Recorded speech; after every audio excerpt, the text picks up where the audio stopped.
እናመሰግናለን።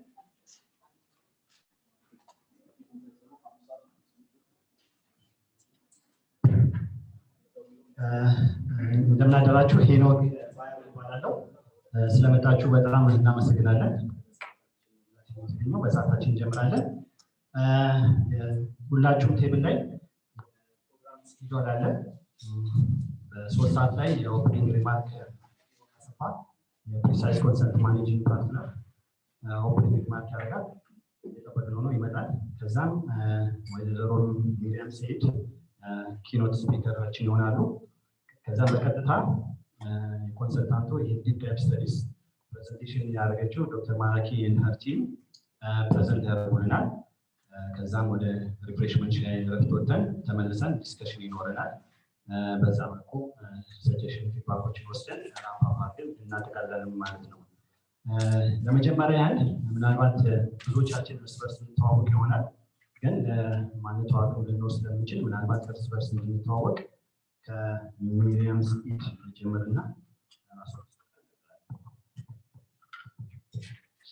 እንደምናደራችሁ ሚሪያም ባላለው ከጠቅላይ ሚኒስትር ቢሮ ዲጂታል አድቫይዘር ነው። ኪኖት ስፒች ላይ እንደምንሰራ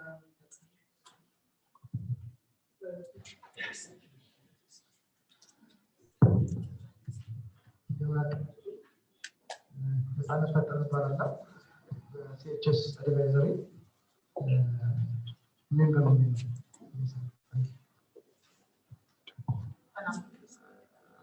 ሰላም ማራኪ እባላለሁ። ብዙዎቹን አውቃለሁ። በሄልዝኬር ስትራቴጂ ሲኤችኤስ ውስጥ እዚህም ሪጅናልን በፕራይቬት ሴክተር ኢንጌጅመንት ነው የምሰራው እና ለዛሬ እዚህ ያለውን ኤክስፕሎሬሽን እናቀርብላችሁ ነው የተገኘነው። ፕሌዠር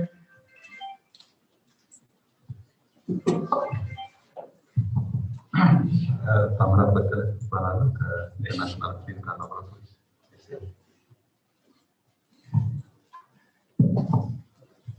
ሰላም ማለዳ ብስራት እባላለሁ ካንትሪ ሄድ ቶኒ ብሌር ኢንስቲትዩት ዲጂታል ትራንስፎርሜሽን ስትራቴጂ ላይ እና ኢምፕሊሜንቴሽን እንሰራለን። አም ኢንትረስትድ ከሌሎቹም በዚህ ዲጂታል ሄልዝ ስፔስ ላይ ስራዎች እየሰሩ እንደሆነ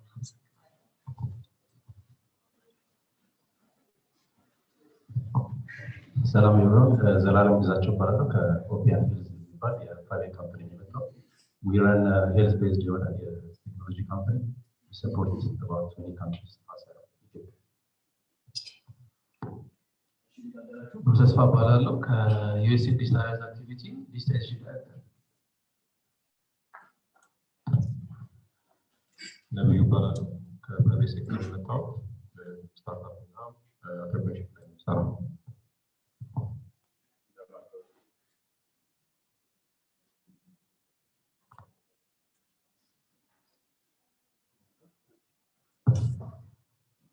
ደብላችሁ ግሩም እባላለሁ ከኦርቢት ሄልዝ የመጣሁት we are digital health company. እንደምናደራችሁ ሜሮን እባላለሁ ከሀሌሉያ አጠቃላይ ሆስፒታል የኳሊቲ ኤንድ ሱፐርቪዥን ዳይሬክቶሬት ዋና ዳይሬክተር ነኝ።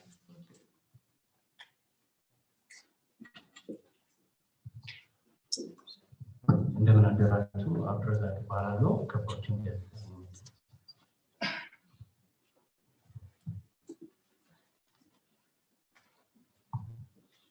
እንደምናደራችሁ መስከረም እባላለሁ ከኢንጂነር ሄልዝ ኢትዮጵያ። ማስተኛ እባላለሁ ከላስት ማይል ፕሮጀክት የመጣው ዲጂታል ሄልዝ ላይ ጤና ጥበቃ ላይ ቅርበት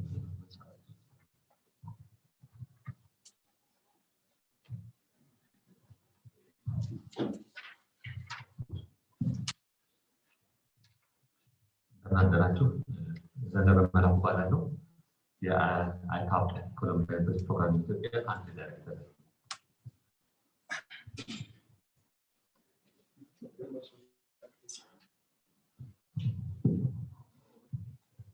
Good morning, Dr. Aswasan Galavan Sparano, Apta Associates. Now, Apta Associates for the last 15 years, private sector engagement in Ethiopia is a funded project. That's Sarah Barano, our sponsor.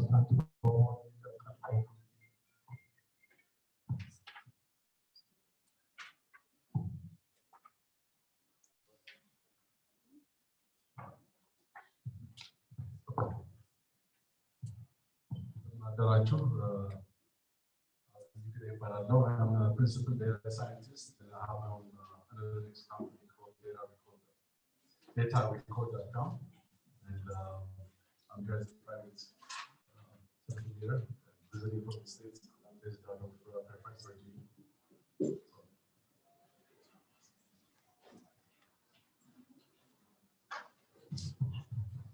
ጤና ይስጥልኝ። እንዴት አደራችሁ? ሜሎዲ ቀለሙ እባላለሁ። በጤና ዘርፉ ላይ የተለያዩ ስራዎች እሰራለሁ። በዚህ ነው ዛሬ የመጣሁት።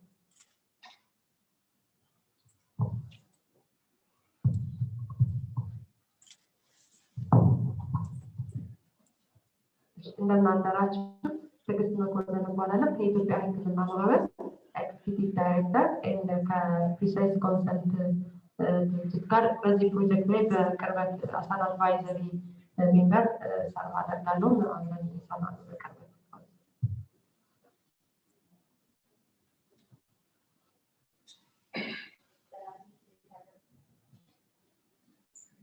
እንዴት አደራችሁ? ዶክተር ሊያ ህንፃ ይባላለሁ። ከኢትዮጵያ ሜዲካል አሶሲዬሽን የመጣሁት ሲኒየር ኮሚኒኬሽን ሳይንስ ኤንድ አፌርስ ኦፊሰር ነኝ እና ሀቭ ኢንክሊኔሽን ቱዋርድስ ዲጂታል ሄልዝ እና ኢንፎርማቲክስ።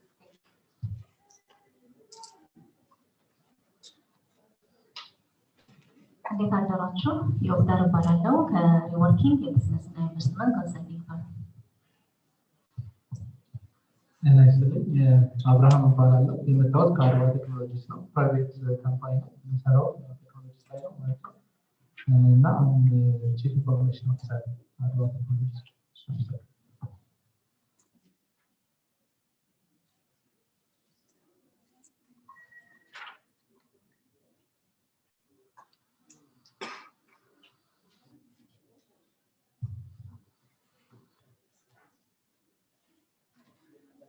እሺ፣ በጣም እናመሰግናለን። ቀጥታ በሚሪያም ሰይድን እጋብዛለሁ። ኪኖት ስፒከር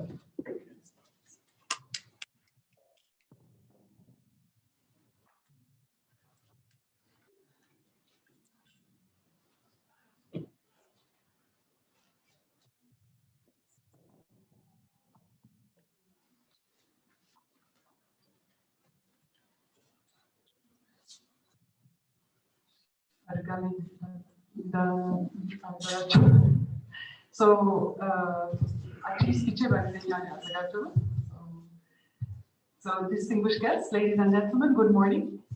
It's an absolute pleasure this morning to be here with you to discuss digital health, a very important topic for economic and social development.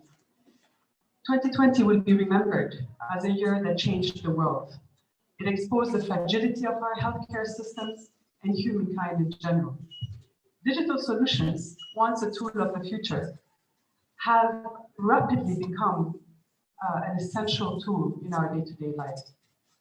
Imagining the future where wearable technologies track key data about our health, uploads it securely to the cloud, and instead of going into the doctor's room, scheduling a video consultation to discuss our medical records that flow seamlessly between key members of hospital staff and where doctors are able to look at our results alongside the wider patient population or seek advice from specialists around the world to determine an optimal treatment plan is no longer science fiction.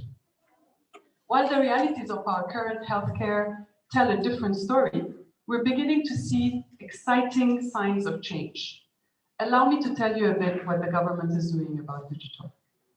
2020 for Ethiopia has also been a year where a national digital transformation strategy was ratified by the Council of Ministers, making us ready as a country to embrace the fourth industrial revolution.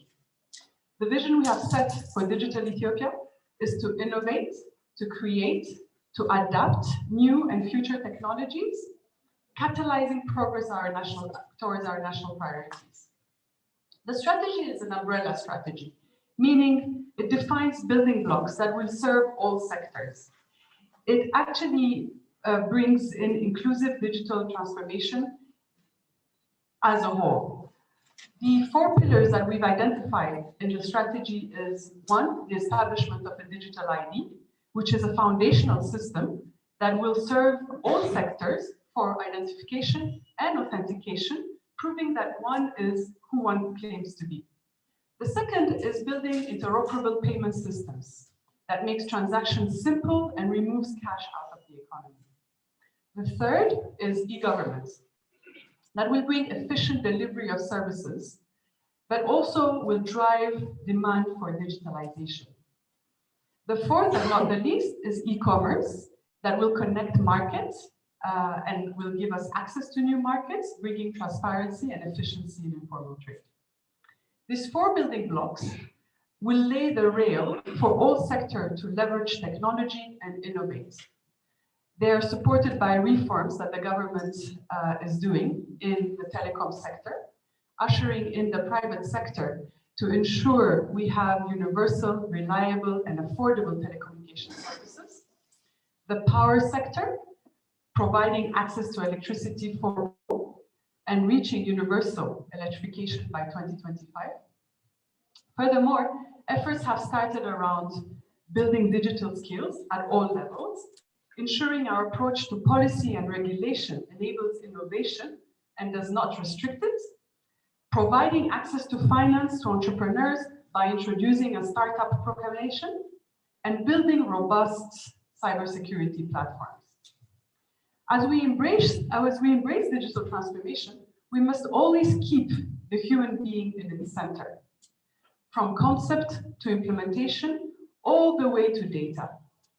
Personal data is not a commodity to be mined like any other for economic gains. It belongs to the person and needs to be fully protected. This is especially important for sensitive health data. With this in mind, a data protection proclamation for Ethiopia has been drafted. Another exciting endeavor is the formation of the Artificial Intelligence Center. In the next 10 to 20 years, AI will change all sectors and every aspect of our lives. It will increase productivity and create unprecedented wealth in the world. Our AI Center in Ethiopia will focus on research, development, and deployment of AI solutions.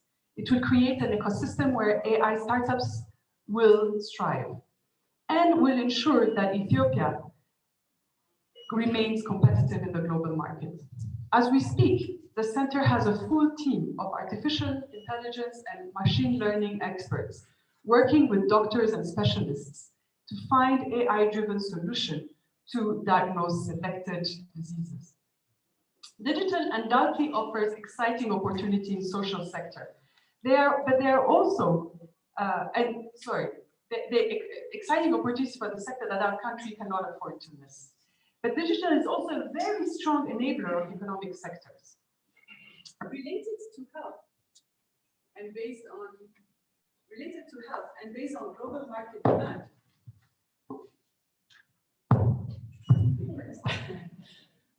So related to health in economic sectors, and the government has recognized that amongst the most promising economic activities in the digital era is the pharmaceutical industry. By 2030, the United Nations projects that the world population will grow to 8.5 billion. And we, as a matter of fact, it's an aging population. So pharmaceutical will be a growing sector, and a sector that will benefit from data science with big data analytics, digital technologies, and AI for prevention, but also in the type of medicine and cures. Given the potential of the sector, we have dedicated a 270-hectare industrial park, fully equipped with horizontal infrastructure to the pharmaceutical industry, now ready to receive tenants. To conclude, I want to come back to the point that the pandemic has forced us to rethink the way we live and deliver key services. However, it has also been a strong reminder that we must ensure that these new ways and all digital tools we adopt are inclusive. Every person must be able to benefit. This is our challenge as we embrace digital transformation. Wish you a successful workshop. Thank you.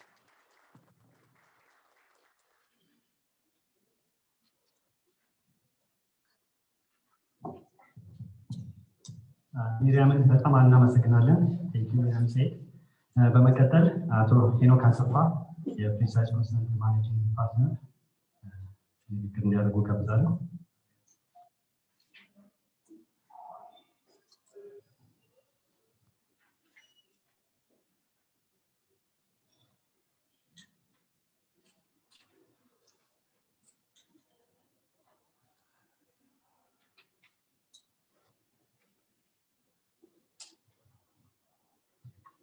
Good morning.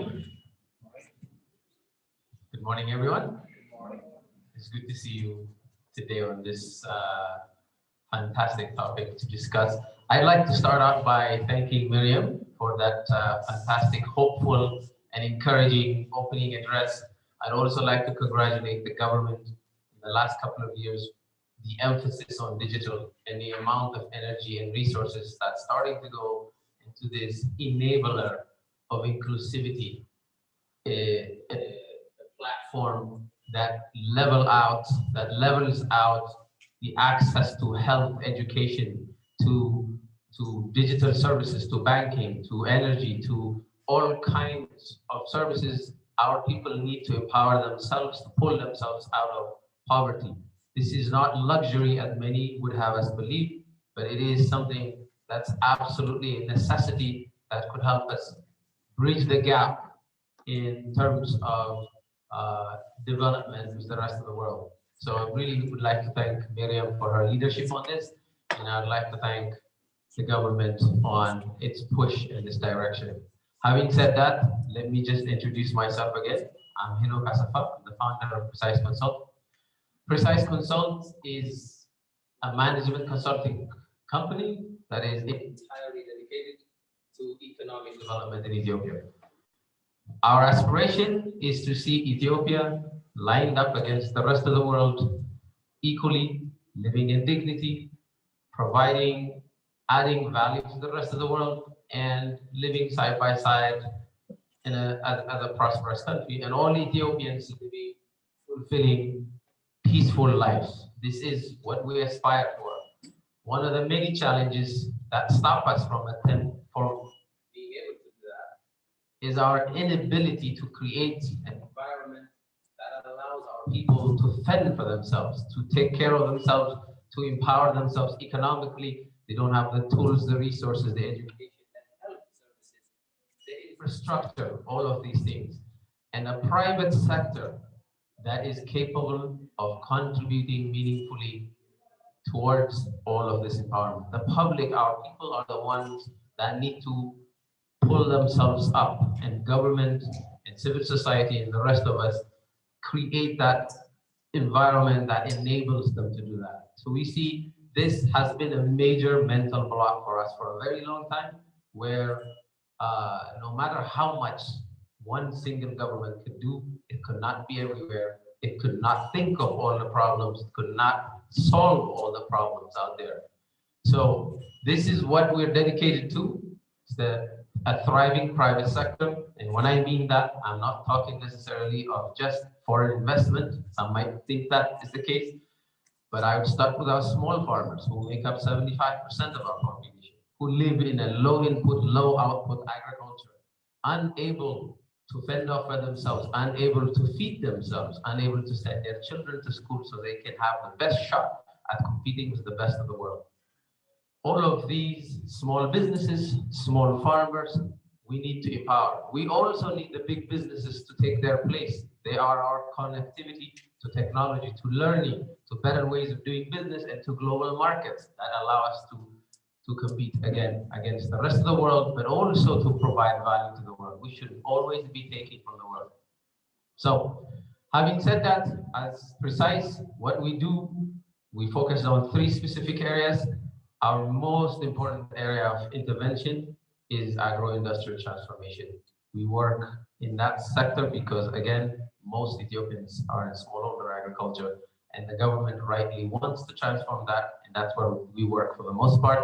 A second major area of work for us has become renewable energy, which allows less than 30% of our population has access to electricity. Again, it's a form of inability Anybody who with the energy, with even with the education and the health, could not pull themselves up to empower themselves economically, because there is no power, and without power, there is no modern economic development. And then last but not least, why we're here today is policy. Policy learning is extremely important for every country. Government and private sector need to figure out how to work together. As I said earlier, we cannot clap with one hand. At least you can't hear me loud enough in the back. There is no way we're going to have government do all there is to be done. There is no way the private sector could do it by itself, or civil society. We need rich conversations like this one that we're having, that take into consideration the needs of our country. Learnings from how others may have done it across the world, and synthesized to benefit ourselves, to pull ourselves up into the front. So technological learning in the private sector drives economic growth. Policy learning allows that economic growth to happen. So that's why we're here today. Our policy initiative works in 3 specific areas. One is on financial inclusion, empowering the most number of our people to have access to financial services. Health services is the second one.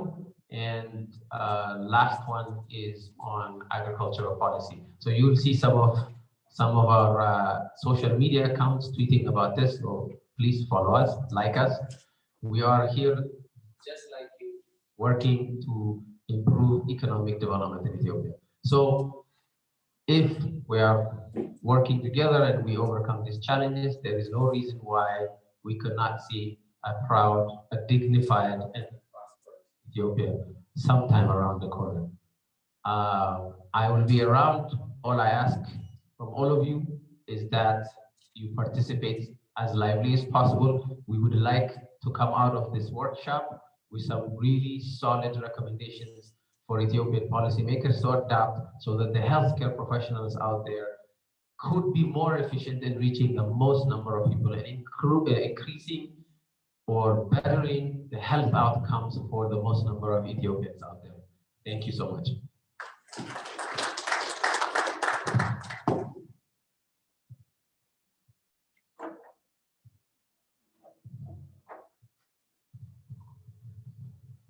አቶ ሄኖክን በጣም እናመሰግናለን። ጊዜም ሳናጠፋ ውይይት ላይና ፕሬዘንቴሽን ላይ ጥሩ ጊዜ እንዲኖረን በቀጥታ ወደ ዶክተር ማራኪ እሄዳለሁ። ዶክተር ማራኪ ፕሬዘንቴሽኑን ታቀርባለች።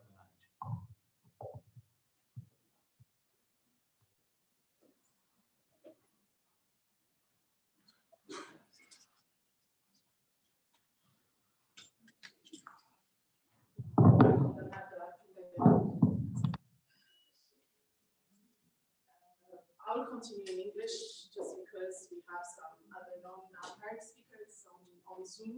So just as an introduction, NPH PhD in Healthcare Management Policy Development.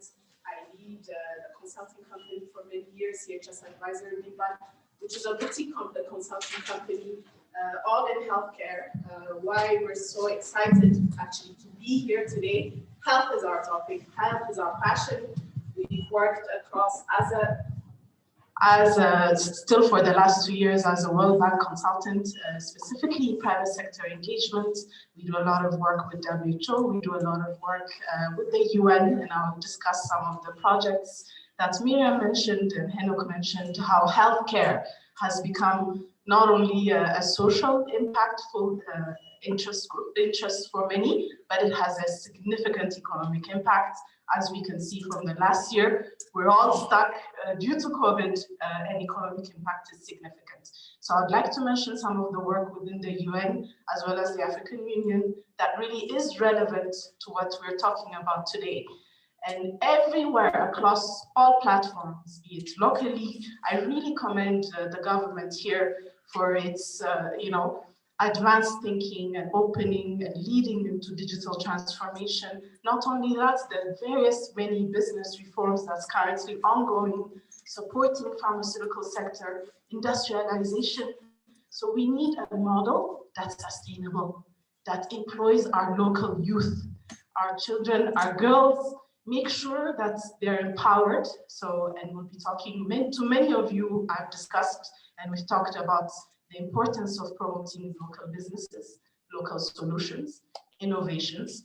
So healthcare education being a key pillar. So today I'd like to present just a summary of our deep dive analysis we've done on the digital health ecosystem in Ethiopia. I'd like to thank my colleagues, Dr. Natalet, who will present some of the technical aspects, but also on Zoom in Australia, Ms. Kadis Nado, who helped us do global learnings and understanding. So I'll jump to the presentation. So we're going to present key findings from a deep dive analysis of policy environment. So we're going to focus today around what is it in the ecosystem in Ethiopia, in digital health, who's doing what are some of the key barriers for private sector specifically, engaging them, making sure whatever solutions they have or that they adopt is actually scaled to the level of government. So be it, and you will be interested to see that the stakeholders in digital health ecosystem is actually quite many. So it doesn't stop at the Ministry of Health, which is the first stakeholder you think about, but it has to include Ministry of Trade, Ministry of Finance, because a lot of the barriers for scaling actually are related around financial barriers, but also around data security, making sure and exposure. So, and you see one of the major gaps in Ethiopia is really understanding what's out there. What are the best practices? So not to be the other examples of many pilots of digital tools, just simply because one app looks quite attractive and interesting to use, just adopting it, right? So it's really creating that framework, ecosystem, and understanding who do we need to engage to really have an active implementation and make sure we actually empower innovation, development, and local solutions. So I'll give you a little bit of the background. Why? So thank you to Precise Consult. As they said, they're one of the premier platforms for policy engagement and advocacy. So they've done an initial consultation workshop in September to identify within the private sector, healthcare stakeholders and other actually, what are the 3 top key areas they'd like to understand more about. So there was one activity in new standard for office medical practice, which is you'll understand. Actually, I just want to give you a statistic across Africa. Actually, today, more than 55% of people use private sector facilities to get their care.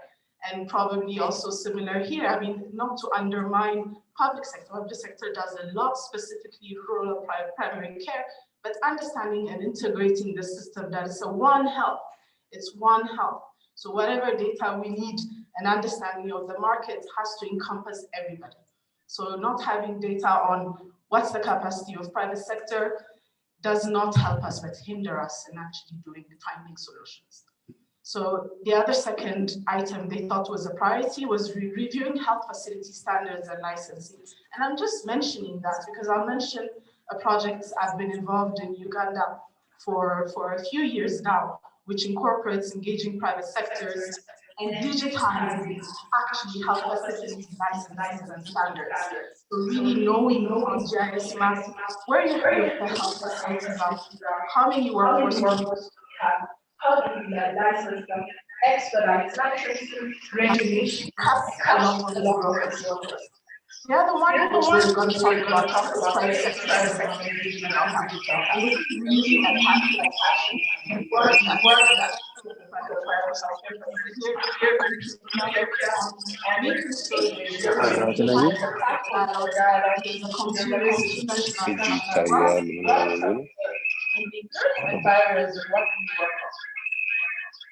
so this is the topic is really first defining digital.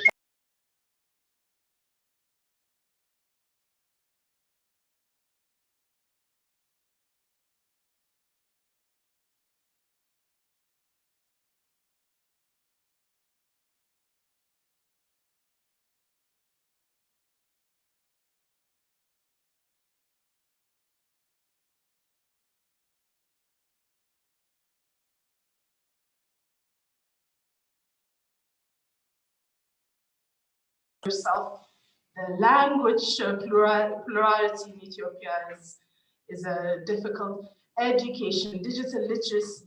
So really customizing and our own customs, how we behave when we have a certain software in front of us. Do we know how to use it? Do we feel comfortable doing it? And so forth. And also the security and the privacy of data, which is maybe in a different way important for Ethiopians versus in Uganda, for example.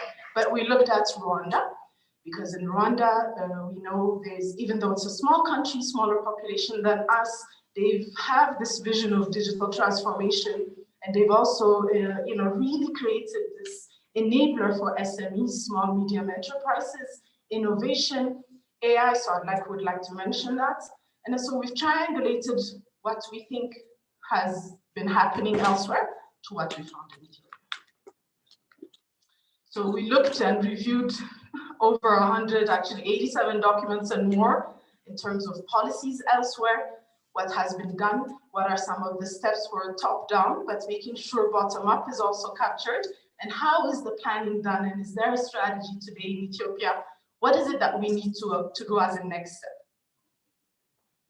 We've also done key informant interviews. I just want to point out the really interesting aspect here is that we had to use a snowballing process review, meaning there's no proper database or, if you want, of who are the players in health or even in digital health.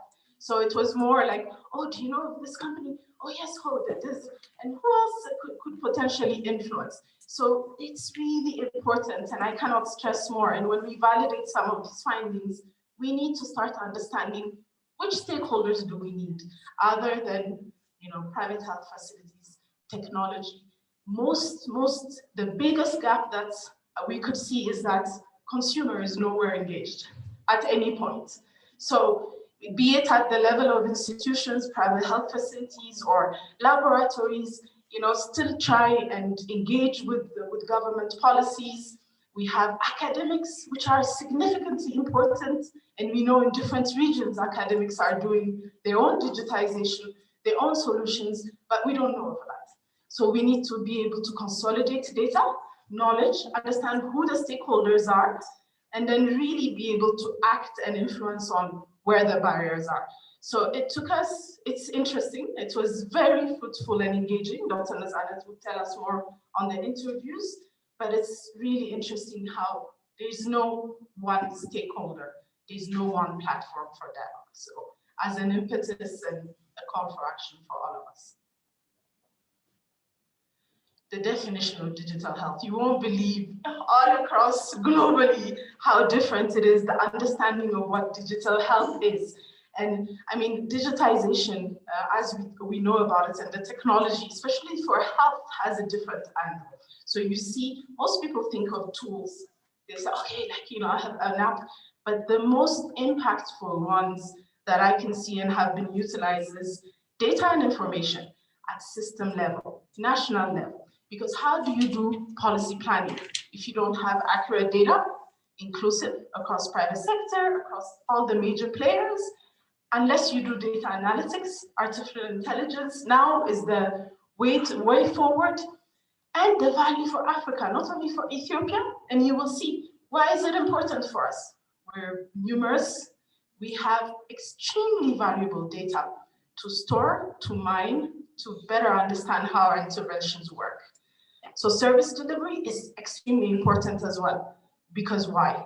As Mira mentioned, you're creating a digital ID, literally understanding where everybody goes and integrates readmissions and so forth. A smart city, you can start with is an unbelievable powerful tool, but also for businesses and private sector, because they can be more efficient, they create more revenues, they can understand how to efficiently operate, so you can actually tie quality performance indicators to them. Supply chain, and everybody knows about this, the pharma sector. Some of the burdensome, policy issues that are there to make sure one medicine that's not counterfeit, that's not falsified, that will not hurt, actually reaches the patient. And when does it reach this? So many gaps in the supply chain. And that impacts health. That impacts especially women's health. Because as COVID, maternal mortality has significantly regressed back in Ethiopia as well as many African countries. And that hurts economy, that hurts productivity. And it's been shown that beyond social, it's a significant economic impact. Human resources, as you know, e-learning, one of the major challenges we have is having a skilled human resource. Not only once you apply and adopt an application, what happens? You have to train your workforce within your corporates, but you also have to train the end user. But how do you do that continuously? How do you make sure they're actually digitally literate? Health diagnosis, another one, which is, we can talk about it today with COVID testing and what's going on and how to incorporate private sector in, and it's all about data. Integrating data, having an inclusive platform. So digital health, I just want to point out the impact of digital health. If you look at it within the healthcare system, an economic impact, under that umbrella is what you're looking for. Quality, access, equity. You want everybody to have equally access to the same quality healthcare and affordability. So you don't want to be an economic barrier because somebody can't go test here today, or so you want to make sure equity is addressed. So this is what digital health is supposed to be. It's an enabler, nothing more. I just want to point out from some of my work with the African Union, they do have a significant digital transformation for Africa. And you can see some of the critical sectors and cross-cutting themes, which is digital industry, trade, governance, education, health, and agriculture, similar to what our government is actually looking at. And we need to align to that. So whatever platform we create, whatever dialogue, it needs to align to a regional lens, especially because the African Continental Trade Agreement has started. There's significant potential for increasing trade, economic impact, increasing human workforce flow within the region. So we have to start looking at a regional solution. So we reviewed, as I said, a few countries within Africa, but also globally, Rwanda, Uganda, Kenya, Ghana. But you have to be cognizant that the population is different, the structure, how healthcare systems is enabled is different. But there's a few core pillars of success. One is sustainable development goals. So we want to aim to the same goals and the same KPIs. Universal healthcare coverage, which is UHC, which is at the basis of social and economic progression across Africa and globally. So we must be part of that comprehensive health needs. Then of course, integration. I know you've heard about this probably all the time, coordination and integration, but how do we make that happen? Across, I've worked for the World Bank, I've worked for, everybody says private sector engagement, inclusivity, coordination, but there's significant barriers to making that happen. And I'm here today, really a call for you at all levels, because it's an amazing level of participation. We need to find a platform for dialogue, making this happen in Ethiopia, so that truly, in every sense, private sector is engaged with the view of national priorities. So it's really making sure utilizing efficiency, investments, innovation of private sector to support our national priorities. So I will come back to some of the key participants here. So close coordination and a cooperative investment. So when you see across most of these African countries, what happened is a lot of development funds have been going in, and we know there's a big plus, but there's a big negative. It's created fragmented systems. If you see the HIV/AIDS supply chain today, is extremely well capacitated compared to many other diseases. How do we break those silos?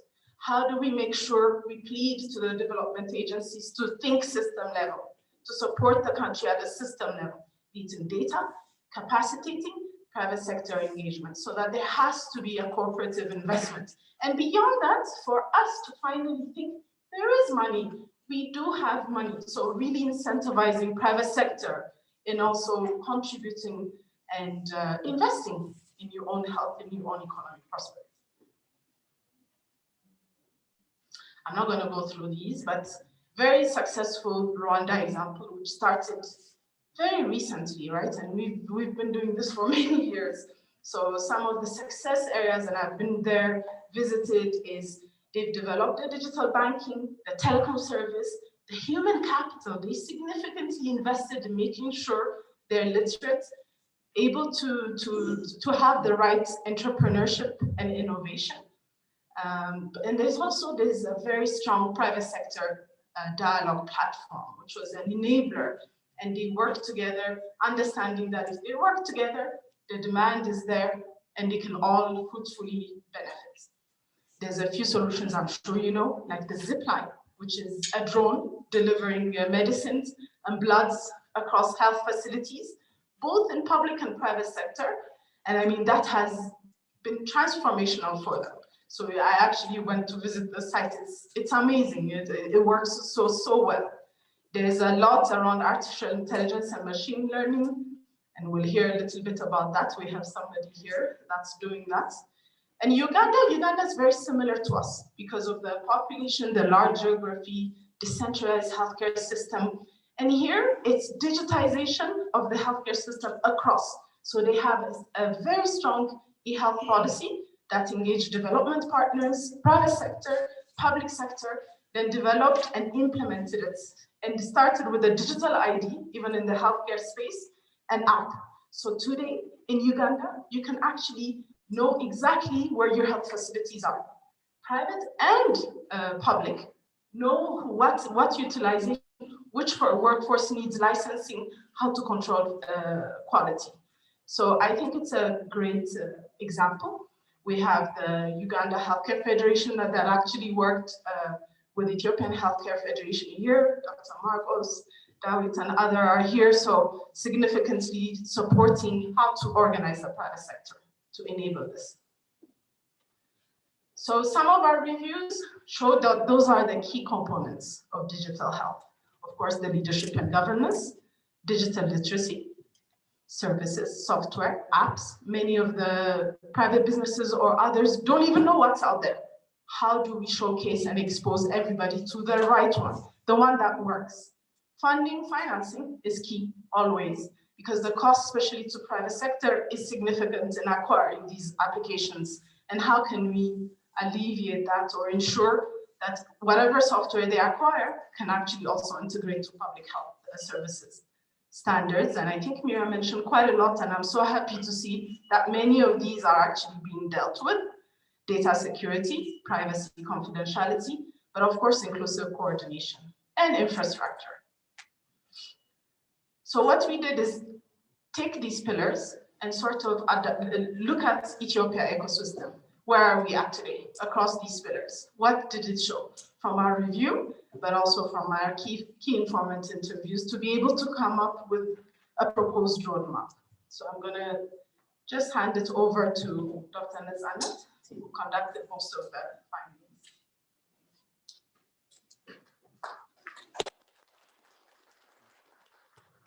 Thank you very much. So I've been engaged in the review process of the documents nationally available as well as literatures globally.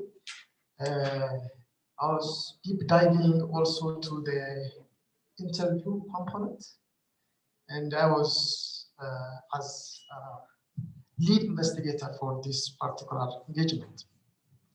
So I would try to continue from what Maraki gave us to the Ethiopian context.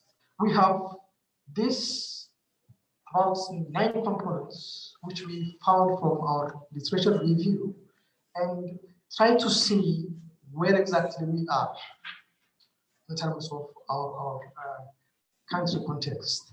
And from stakeholder engagement perspective, making the digital solution more patient-centric, where exactly we are. So while I'm presenting the policies, the regulations that we have available so far, please try to take into account those circular areas that we need for stakeholder engagement. We tried to conduct some kind of SWOT analysis for our context. So as strengths, we were trying to identify, like, we do have young and growing population, and this human dividend has something to do with our engagement in digital health. We have digital transformation strategy, national strategy, which is very much important to plug in what we are developing in health aspect. So leadership is highly committed. This can be taken as a strength. Digital technology is becoming a regional issue. So Ethiopia is the heart of regionalization agenda and the center of African Union. So this is part of strengths. We have focused on industrialization and job creation. There are IT park, there are pharma park. So these things are also very important to link this digital health investment to this sector. Reforming business and banking environment is growing. So these have their own spillover in digital health. So it goes and goes on. Coming to the weakness, the national digital transformation that we have is not making the health as its core center. So it focuses more on manufacturing and the trade. Even if it has engagement, some engagement in health, but it's not part of the core component. There are small private sectors in digital health that we have in Ethiopia. So innovations are very limited, piecemeal. So this is a weakness. We don't have that big companies, and those companies who are engaged in digital health are very small, and you can count them in number. The engagement is very fragmented, including within public and private sector. Most of the engagements are donor supported or sponsored, and it's not mainly focusing on even for public and government investment. So the investment is more of to public side than the private. The existing digital health strategies are also fragmented. We will be looking into the details of which documents that we have on this particular area, and we will witness that the strategies are so fragmented. The problem of skilled personnel, the brain drain issues that we have, the literacy issue is already mentioned. These are the weaknesses that we have. Financial commitment is very limited. For this particular area, the allocation of budgets commitment is very limited. This is a big issue that we have as we go along as well. There are opportunities. We have outcomes. The NCD is increasing. Still, we have problems, health problems. Our population is poor. If we invest in digital health, this is a big opportunity to make change. Regionalization, industrialization that I mentioned earlier would be also an opportunity. COVID has made a big leapfrog effect on digitalization. We will be looking into also the interview's comment on this particular part. It has made some kind of change in our perspective on digital health. Of course, Ethiopian Airlines, we have a very active in logistic infrastructure. It will be can be taken as an opportunity. From the threat part, we identified that unlike other sectors, the data from health is complex. Most of them are contextual. It is difficult to sometimes make it digitalized. So the information is not as easy, it's complex. The other one is cultural complexity. If you want to make things digitalized, there are a wide variety of factors coming in, and as well, there are quite different languages that we have. So these are something that can be considered as a threat. There is also IT complexity and vendor. There are different modules coming in, which needs standardization as well. So there is a threat on that aspect. Just to show you a few of summary of the policy reviews that we have reviewed quite a number of documents, more than 87 documents, of which about 18 were from national documents, and we try to select some of the documents that particularly focus on the digital policy aspects. So just to give you highlights on the documents, the National E-Strategy of Ethiopia, which was from 2012 to 2015. These documents recommend that the e-health implementation should be entirely led and governed by Ministry of Health.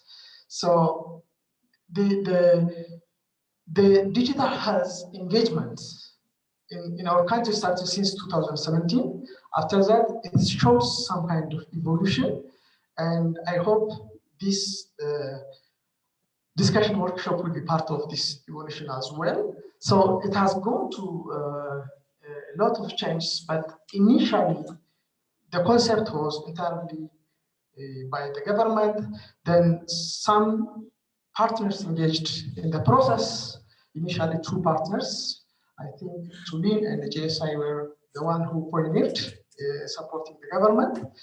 So this document doesn't talk about how the private sector really engaged in digital technology.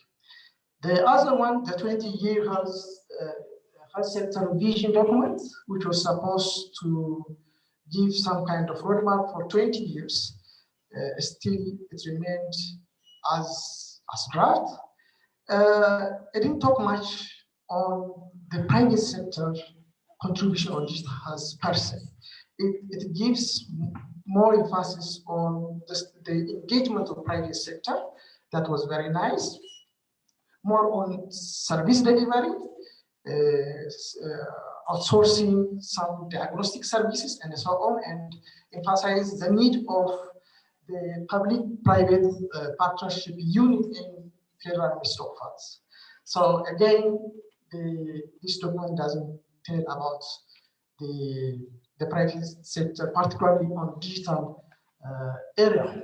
We have tried to see also the existing Ethiopia Public-Private Partnership implementation guides in health. There is this document, and this document, the development by itself, the development of this document didn't engage the private sector, particularly those for profits and association. I just want to mention these points because how far the government key documents, strategic documents, are alienating the private sectors, so that we will be learning from this lesson and try to engage ourselves more in the future policy documents. We have also the National Health Information System Roadmap, a very nice document, which ran almost for 8 years. Again, in this document, key profit and associations were not engaged because at the start of the document development, there are names included in the documents.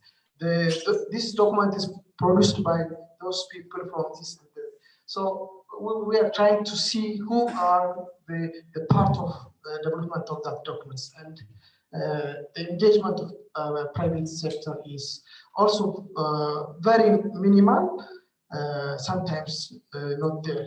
So this roadmap focus more on one areas on development of and using electronic health record tool, and it advocates this document would be used in government hospitals and as well as make available to different institutions through developing telecommunication and other infrastructures. The other documents that we saw was on draft e-health architecture documents. These architecture documents also didn't mention anything about private sector engagement. We also tried to see, okay, is there anything on the report part that the private sector were engaged. The recent report that we have was on our health sector performance, and we talk anything about the private sector contribution. The HSTP document, I think most of you are familiar on this. This document, again, a 5-year document didn't tell much on digital technology contribution, particularly from the private perspective. The very important document that we recently have is the Information Revolution Roadmap document, in which this document gives a clear roadmap on digital technology, but from the government perspective. So again, we don't have much engagement of private sector in the development and in using this roadmap document. So I would like to present to you some of the key thematic areas that we identified from our key informants, about 12 key areas we identified. I just want to rush on some of the themes. The first one and early emergent theme was there is limited digital literacy. All across our informants, we identified that it's not only from the users, as well the consumers themselves. Sometimes they do have distorted understanding of the digital technology. For instance, some private sectors perceive as if that using digital technology may incur some kind of taxation from the government side if they use some sort of digital technology. So there is clear resistance from the health staff as well as the users. So limited literacy was one of the problems. The other one is private sectors assumes that the digital technology is only for service development purpose, rather than seeing it as business development. So they don't see the private the digital technology to improve their businesses. So that means they don't understand the value of data. They don't convert this solution, digital solution, into business. That is, they don't have clear business acumen on that. The other one is there is limited private sector platform for common voice. This is something can come again and again, which also Maraki was also calling upon. There is no common voice for private sector, particularly on digital technology, to be heard of, to communicate the government. Some of the private sectors individually try to communicate with government, which finally end up with not that much important.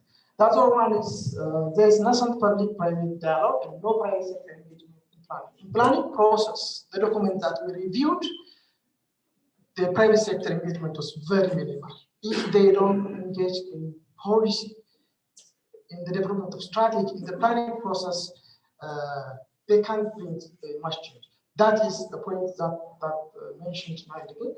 COVID has in fact changed this status quo. What happened was COVID created an emergency condition whereby each private sector who are engaged in COVID testing should report on their finding. So they need to use digital technology for that to engage in this process, since the engagement also has some financial benefits they need to engage. So this kind of enforcement was created through government and EPHI, and they start working together. So we need to exploit this kind of opportunity and try to build up on that. The other one is the issue of standardization and integration. There is no standardized platform or any softwares, I can say any systems that read each other. The government uses a different one, each private sector uses their own, and they don't read each other. This is a big problem that's being mentioned now in design. The other one is there is limited understanding and on the use of digital data. So that is another area which was mentioned. The other one is the infrastructure issue, which was mentioned. The infrastructure issue, particularly on equipments, on telecommunication service, but there are private sectors who are dealing with these challenges, and there are quite rich information that we gathered from our interviews, which we can learn, and I cannot mention all of them here. The other one is on technical skills, on human resource. It's also an issue which was mentioned on design, the government system, especially on engaging the private sector. The governance has a big issue. It was the center of the problem. And in some occasions, issue of accountability was mentioned. Like the government is assigning some of its digital service to some people who are known or not that much in a clear and transparent way. So the governance and the transparency was one of the issues that hinders the private sectors not to engage in digital technology. The other one is the financial sector engagement in investing in digital health. So here the problem is that the finance sectors usually support, particularly the donors support the government, and the private sector are trying to do things by themselves. And from the finance sector perspective, like bankers, what they invest is not on health component, rather in different sectors. Even the development of these different sectors, like in trade, we can say, in mobile technology is underdeveloped. If this technology is developed, it would have spillover effect on health. So there is a problem on this particular aspect. Trust is one of the problems that was mentioned by the informants. Because what was repeatedly mentioned was that the government and the private were not that much close, because the trust was low for the local technology. Most of them, they prefer foreign companies over local private sectors. So the engagement of private sector is so rudimentary and in a piecemeal way. So there is issue of trust.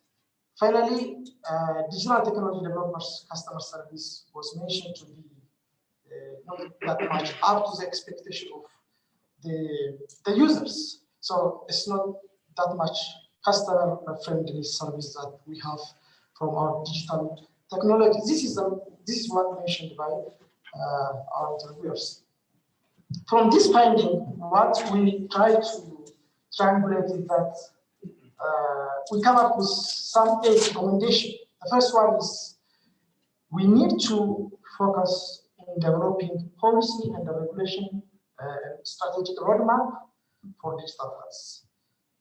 We don't have so far.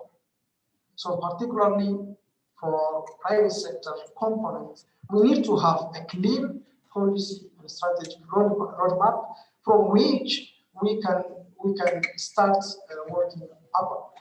The second recommendation is we need to have effective governance. Governance is the center for everything. So we need to have this effective governance in digital health technology. The third one is we need to have a platform. So platform establishment may be the starting point, because nowadays, it was repeatedly mentioned, there is nowhere the private sectors would come together and try to solve the issues that they have together. So lack of platform and a strong platform is very important. We need to also integrate and standardize digital innovations. Innovations are everywhere, but it's not standardized and integrated. we need to have this one. The financial resources, a key problem. So we need to cultivate the way digital health will be further financially supported, and investment will be called up on these particular areas. The sixth one is building the capacity on literacy. We need to have also building this. There are quite a lot of elaboration on each part of recommendation, which I don't want to go to the details. The seventh, we need to align digital policy strategy with the global, regional, and national. We do have what was presented by Maraki for African countries, as in African Union, 2060 suite. There is an agenda that has to plan with that one. We need to also plan with the global component of strategies. The last one, whatever digital technologies that we develop, it has to be patient-centered. This is something that we comment. I hope you will be having discussing on this recommendation later on. So finally, as a policy, what we do, all these problems that we identify and the recommendations that we give has to rotate one another. Something dependent on the other one. It's interdependent. So the government is developing policy and strategy, particularly focusing on standardization and regulation development, while private sector focus on innovation, expertise, and investments. All these components will run each other. So at the center of the policy, the governance is the cross-cutting components that we advise. So it's interdependent, and all functions of all components that we identified here would run if we have this kind of relationship. That's the policy recommendations that we made. It has also linked with the global lessons that Maraki presented, the 9 components that she mentioned. So our findings from document review, as well as from the key government interviews that we found, we end up with having these components. And for the roadmap, I will leave close to Maraki. Thank you very much.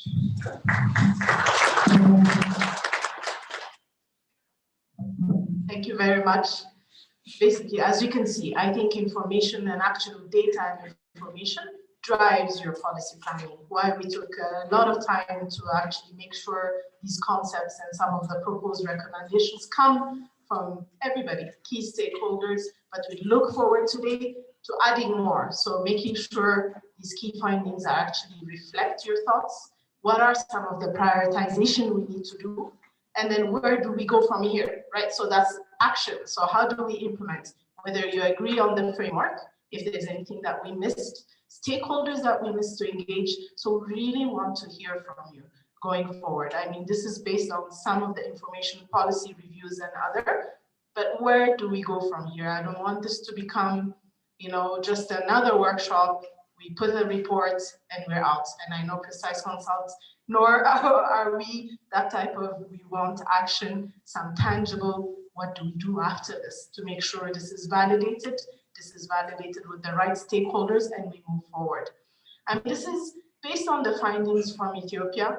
This is a very high-level roadmap and next steps we recommend.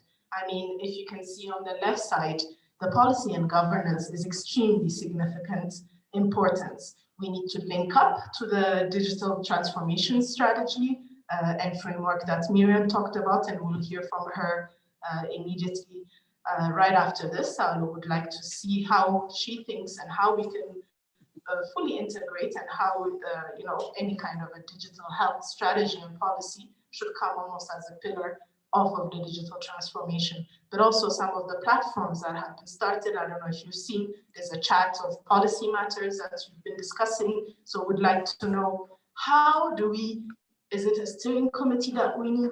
How do we integrate the health stakeholders there? Where do we start the conversation and dialogue? Trust is a big part of engagement, and we've seen it from our work here in healthcare and private sector, Ethiopian Healthcare Federation. That trust has to be built and it has to be institutionalized. And on institutions, I'd like to pose also a question to Malada. who's the country head of Tony Blair Institute, that are significantly supporting institutionalization, both on agriculture, institutions, policies. And so where do you see this fit? Where can you, because I think integration of support is important. So at the top level, understand what's there. From the bottom up, how do we integrate and make sure that dialogue is there, that we can build trust and start then building up on data. And I'd also like to point to Mr. Abiyu Gede over there, because he's done significant work in artificial intelligence, data mining. And I go back to the two major building blocks for this. One, we need to find a platform for integration, start conversation and dialogue, actionable. Two, we need to integrate data. Like, we need to know the value of data, have it so that we can actually do the right policies. It shouldn't, then we avoid any objective bias views of implementation. If you have data, people just follow it. So that's our strongest enabler. So we say digital literacy, integration, innovation. So we really need to encourage entrepreneurship, our leadership, our youth, making sure they're part and parcel of job production, and making sure they're actually the ones creating the solution, because they know best what's available and what needs to happen. So how do we encourage them from an education perspective? How do we encourage them from a financial access incentives? Because it's difficult. So as you can see, we also mentioned investment, making sure we integrate investment efforts. So development partners, World Bank, others, private sector investments, let's integrate and make sure we all agree on the pillars to move forward. So I just mentioned it, the key building blocks, integration, coordination, data, information analytics. And I think almost this is just a proposal here, if you see it, this human-centered design really coming from what is the demand from the consumer, maybe creating a policy lab. I'm looking at Henok or other from, is it a policy lab that we need that crosses between public policy and then the human center? So it's really a top and bottom sort of integration. Is that the one that we need? And then we can actually create different pillars, a policy lab discussion, creating strategy, but key pillars of the strategy. So I'd like us to think outside of the status quo. I would like, to first give just Miriam, if you can give some of your reflection on this. What is it? How do we, get out of the status quo, not do what others have done and failed?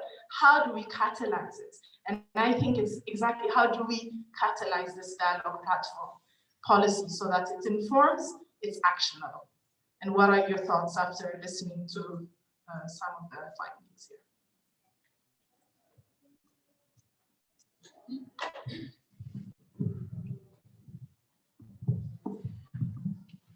Thank you very much, Maraki. First of all, I'd like to congratulate the work you both have done.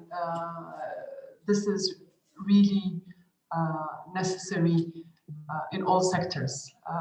These kind of deep dives is what's gonna actually make us go forward. A couple of reactions to your presentations and to your findings.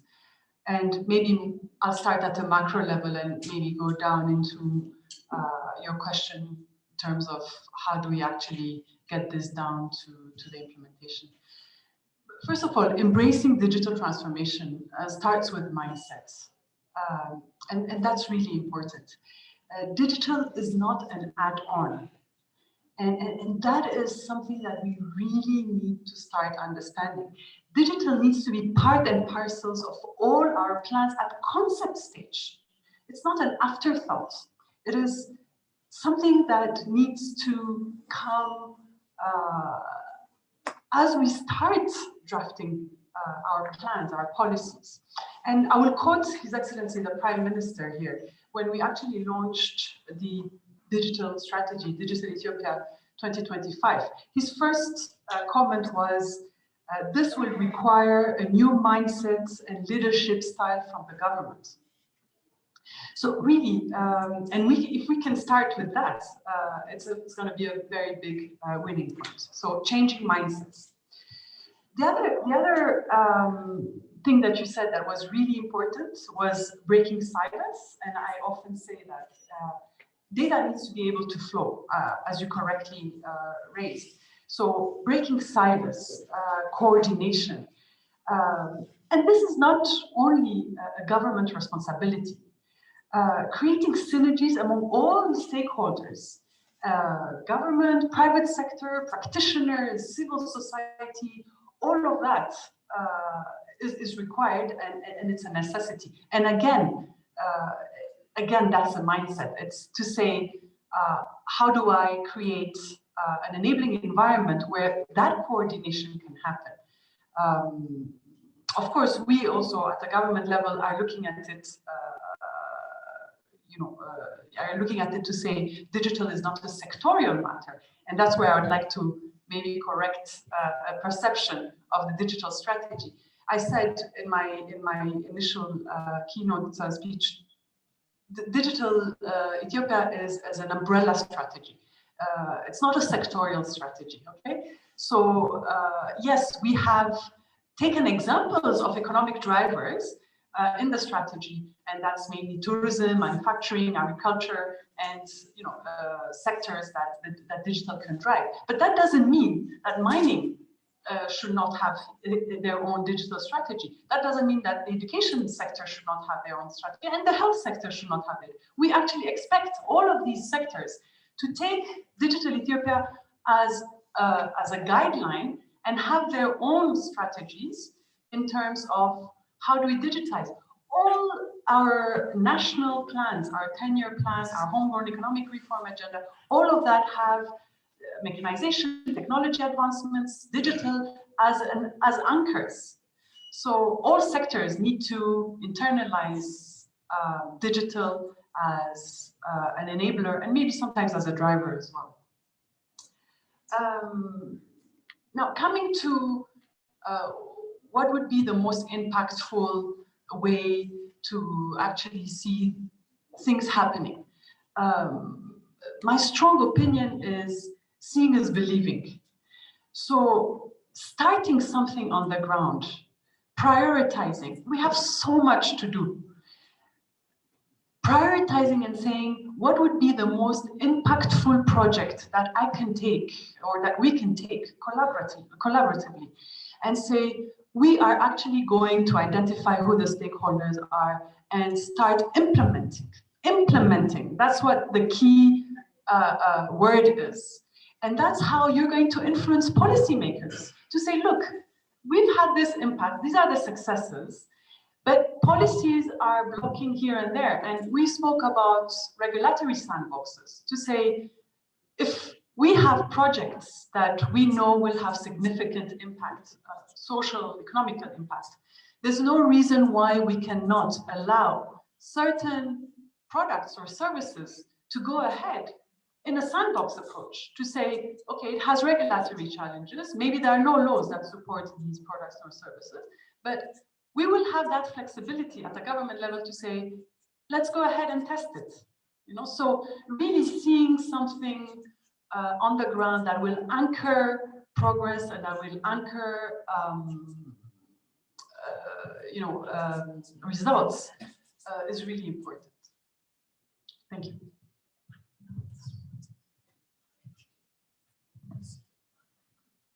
Thank you so much. I love some of the things you said, and I think for us to also consider in the future, which is changing mindsets, what types of solutions can we implement there? And I'm talking even from my level, right? Like my kids at home, they're way ahead in digital, like even how they're using it, I'm like, okay. So really making sure it's part and parcel of who we are and knowing what we want and changing mindsets is important. And I wonder, for us to think, is there, part of the innovation, there's a few initiatives like the ALF with the ALX with MIRAF, is Orbit Health that are really having incubation. And so really making sure the mindset starts, at the youth level, education level, making sure some streams of education actually starts being built for innovation, entrepreneurship within the education system. So one key stakeholder to think about, to engage.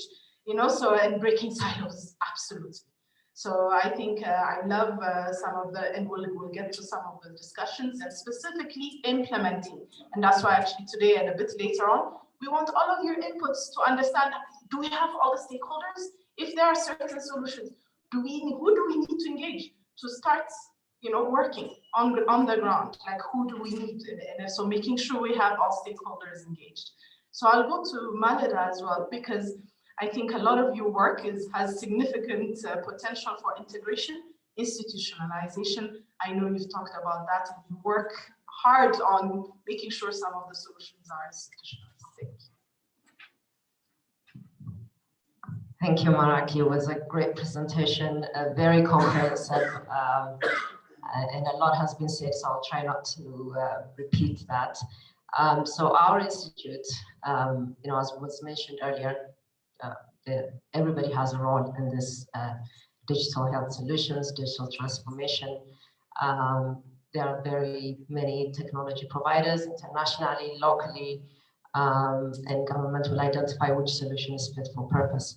But the role of our institute specifically is really supporting government in order to accelerate the adoption of appropriate technologies and bringing relevant country context into the picture. We need to make sure solutions being adopted make sense within the public health structure in Ethiopia, and they address the needs and the urgencies and priorities of the country. So it really is about contextualizing. It really is about capacitating government. As was mentioned earlier, the COVID-19 pandemic has emphasized the importance of having a robust data management system. And it has really been the difference between governments that have been able to manage this crisis versus those that have not done very well. So it's very important that government functions effectively at this time more than any other time. We need government to collect data, to secure data, to integrate different sources of information, and then not just having that data piled up, but then really being able to capture insights to synthesize that for policy making, for decision making. Beyond surveillance and testing, we've seen how the world is preparing for even vaccination programs, just to focus specifically on this pandemic. That means millions of health records. The scale, the pace that we need to move on is extremely different, unprecedented. It requires a lot of preparation. It requires high level of accuracy. We need to know at any one time how many people have been vaccinated, where, and who is exactly vaccinated, which touches on the previous points that Miriam had made about identification, as well as Mari's presentation. So we really need to be very meticulous. There isn't a lot of room for error because anytime we look at that data, it has to be able to tell us how we're going to manage this crisis. And of course, it's not just the current pandemic. There's more to come in future, very uncertain world. So it's very important institutions are capacitated, skills are being, people are being skilled, the public is being informed so that we change culture and mindsets, as we said, being comfortable with technology, being comfortable with digitalization, having our health data out there, and just being okay with that and understanding where we get the benefits and managing the risks appropriately. And I guess to just share some of the lessons in terms of taking this forward and our role in the digital Ethiopia strategy, as well as trying to implement some of the components in that. I would say ownership is very key in having any solutions touch the ground. So it's very important as we design this, solutions and recommendations that we're very purposeful about including all major stakeholders, not just the top actors. It requires, the whole of government working, not single institutions.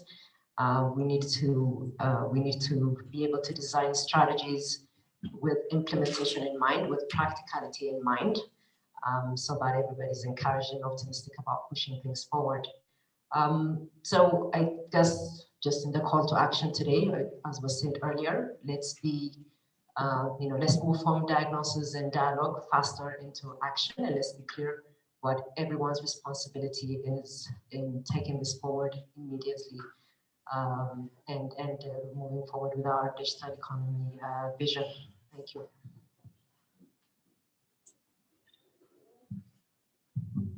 Thank you very much. And I think everybody, I'm sure most stakeholders here are saying, yes, yes, yes, like let's move to practicality implementation. Of course, we need to understand the gaps and be able to move. But I think you've touched upon, it's a great segue to my next question, guided question to Mr. Abiyu, because health data systems, AI, data mining, health data is valuable. Of course, with the right ownership, privacy, and security, but it's powerful. It brings us to another level of understanding of our needs, our gaps. And I would like to point to his Johns Hopkins graduates in data science have been working with several government and private sector globally based out of DC. Mr. Abiyu has done a lot of work in data analytics and artificial intelligence. I just want to give him a few words to comment. Okay, thank you, Maraki. She's giving me more credit than I deserve, probably. So my background is not in healthcare. Spent a lot of time in telecommunication infrastructure. I just want to start by saying I really am impressed with the public sector engaging the private sector and having this discussion, because the only way you can succeed, digitizing healthcare and everything else is by having this to working together. And so I'm quite impressed by what I've heard so far. And so with that, when I see initiatives here, I think we need to look at it in a holistic fashion, meaning that you have to have the infrastructure components in place, and as well as having the warehousing of the data and how to secure it. And the cherry on top is really the analytics, right? So once you have the infrastructure and being able to gather the data and secure it across different industries, I think you want to be able to utilize the data to extract actionable intelligence so that you can make informed decisions. And you want to do that timely. And so this is kind of an ongoing process that would have to happen. We don't have to wait until you have everything completed. So from AI perspective, analytics, includes, there's a different components underneath it, and the AI is really one part of it. There's machine learning, there's you want to do discovery, you want to be able to do enrich the data. That's one thing I want to point out. That once you digitize all this data, it needs to be enriched so that you can extract the information that you need. So if you take the healthcare sector, I think even in the US, there's a lot of data that's being generated from the hospitals and from the different labs, and there's a lot of integration across different data types. And I would like to see that the same happen here. And so there is, I know that work ongoing from different groups that are already doing analytics work.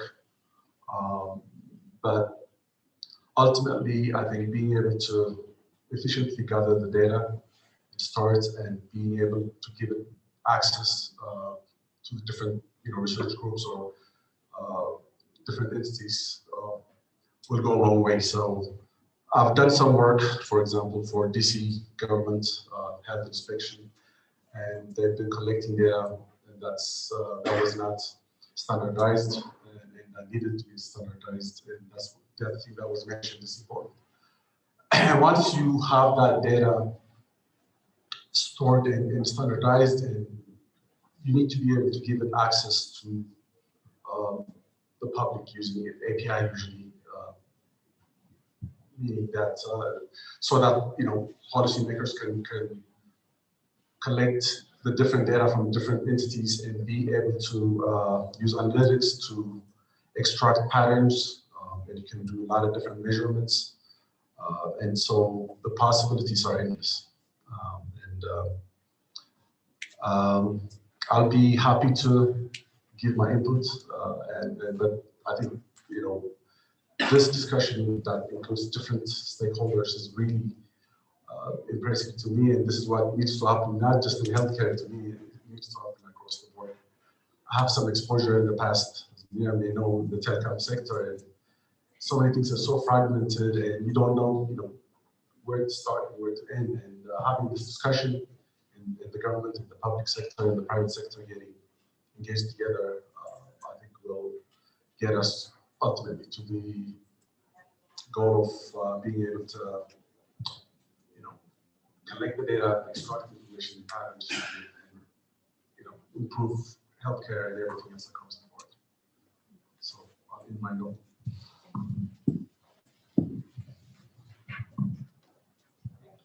So I'm sure everybody needs coffee, though. I think we have lots of room for discussions. I just want to give you refreshment time, but I'd like you to, even during the break, please discuss. We'll have a quick reintroduction when we come back. There's a few participants on Zoom. I think we can introduce them that are relevant. We really do have a range of stakeholders here, public, private, academics, development partners. We also have the foundations, actually, the Sakar Foundation on Zoom. So I'd like you to think a little bit more carefully away from the status quo. In front of you, there's a validation sort of printout. There's guiding questions around what kinds of inputs you can make, please, to help us identify all the right stakeholders. Where do we start? Action. So implementable. What have you started that maybe we can leverage from? So please be ready to discuss those. We'll collect them. We'll give you a few minutes to think through so that the findings are printed on the paper, as well as some guiding questions. When we come back, maybe we'll give a chance to some of our Zoom participants to comment, and then come back and give you time for discussions. Enjoy your coffee.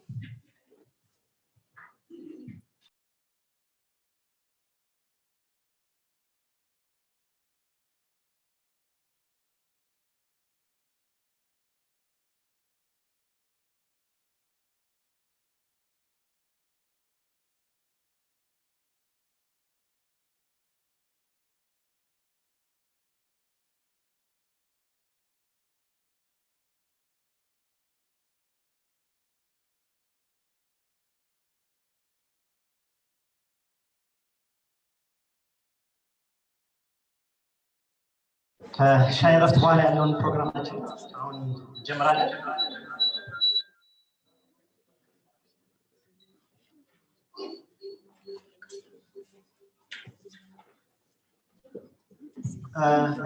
እኛ ከጀመርን በኋላ የመጡ ሰዎች አሉ።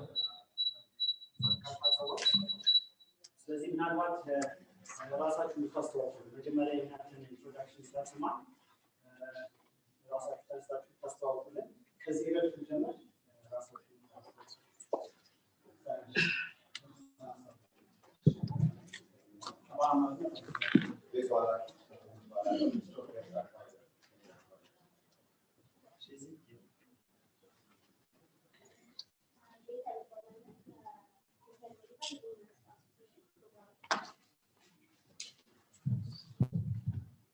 ሳቢና እባላለሁ ከኢትዮጵያ ሜዲካል አሶሲዬሽን ናሽናል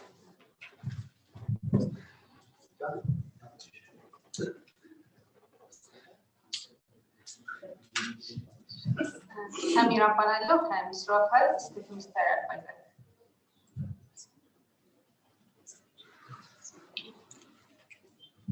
እሺ ዶክተር ሮቤል እባላለሁ ከሴምፖርት ሆስፒታል ሜዲካል ኮሌጅ። ሳሙኤል ጌታቸው ከሪፖርተር ጋዜጣ።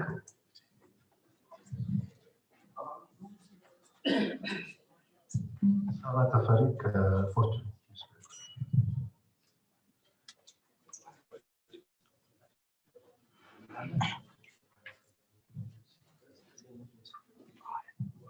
ዘላለም ተስፋ እባላለሁ ከአዲስ አበባ የግል ጤና ተቋማት አሰሪዎች ማህበር። እውነቱ አበራ እባላለሁ ከፌራጎ ሲስተምስ ዲጂታል ሰርቪስስ ገቨርንመንት ዲጂታል ሰርቪስ እና ሰፕላይ ቼን ላይ የሚሰራ ካምፓኒ።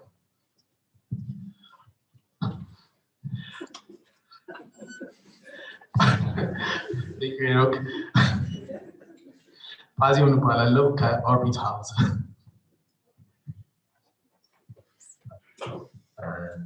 እሺ ማርቆስ እባላለሁ ከኢትዮጵያ ሄልዝ ኬር ፌዴሬሽን እና በሌሎች እንግዲህ በፕራይቬት ሴክተር ደግሞ ከዋሽንግተን ሜዲካል ሴንተር። እሺ ዶክተር አዜብ እባላለሁ ከኢትዮጵያ ሴት ሐኪሞች ማህበር ኤክስኪዩቲቭ ኮሚቴ። እሺ ሌላ ራሱን ያነስተው ካለ እሺ አሁን በመቀጠል እዚህ ላይ እንደምታዩት የዙም ተሳታፊዎቻችንም አሉ።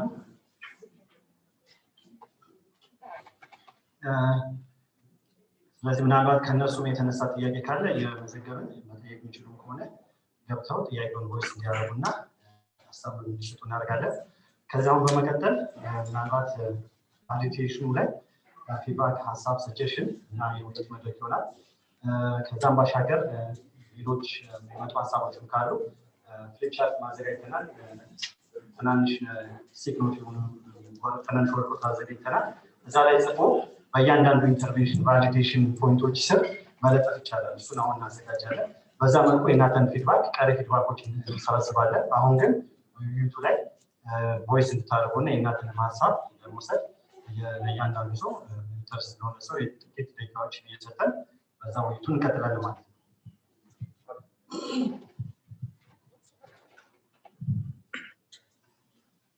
Thank you. So you look at you have validation questions.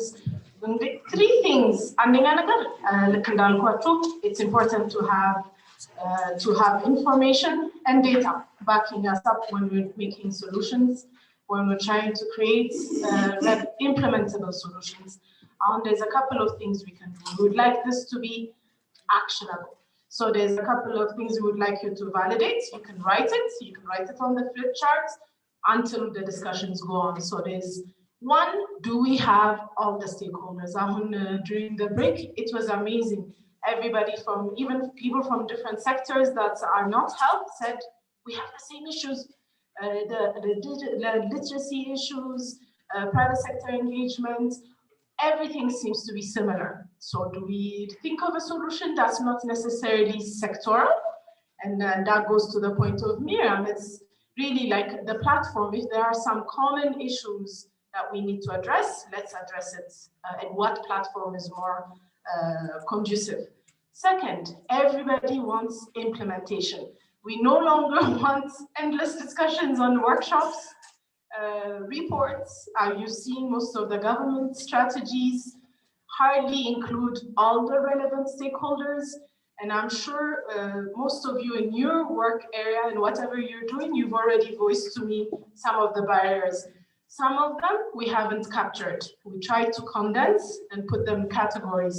So on the printouts are categories of barriers to policy, to implementation that are there. So what is it that we prioritize? So I'd like to give voice to you. So stakeholders, do we capture everybody? You know, and I think, I don't know if there's even an academic institution amongst us, which is important. We said to make sure change of mindset, shouldn't education be here? Shouldn't, you know, just at the end of, shouldn't they be here and shouldn't we engage them? Then implementing, so instead of, before we go to policy, let's understand what our gaps are, who do we need to engage? And I know, for example, the Orbit Health and a few others have started incentivizing entrepreneurship, innovation. What do you need to scale that up? What is it that you need? Is it finance? Is it people? How do you select your people? Where do we need to make it equitable, right? It's not necessarily, how do we even know who's there out there that's capable and interested in doing that?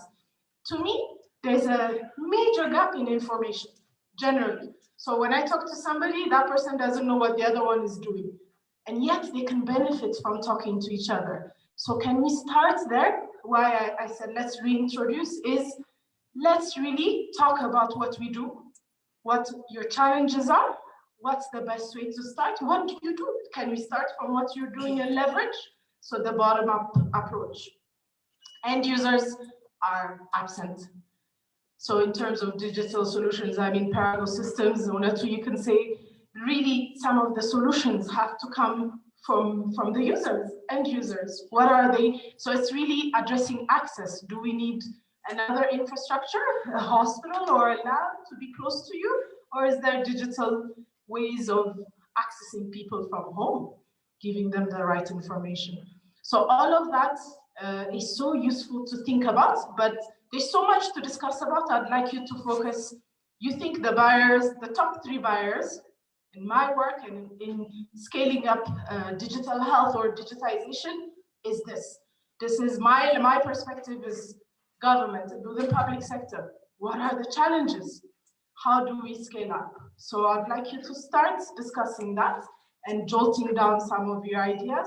We need to come out of this with a concrete, maybe a steering committee, interim, across all stakeholders, plan out small, close groups discussion, almost like a lab.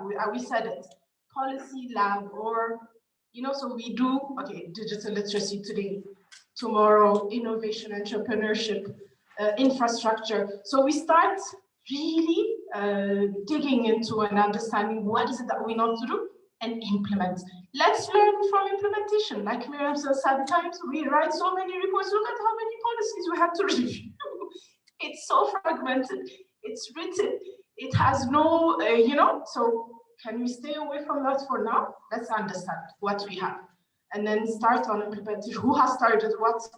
You know, Washington Medical Center has started an interesting testing. What is it that we can do? Scale up.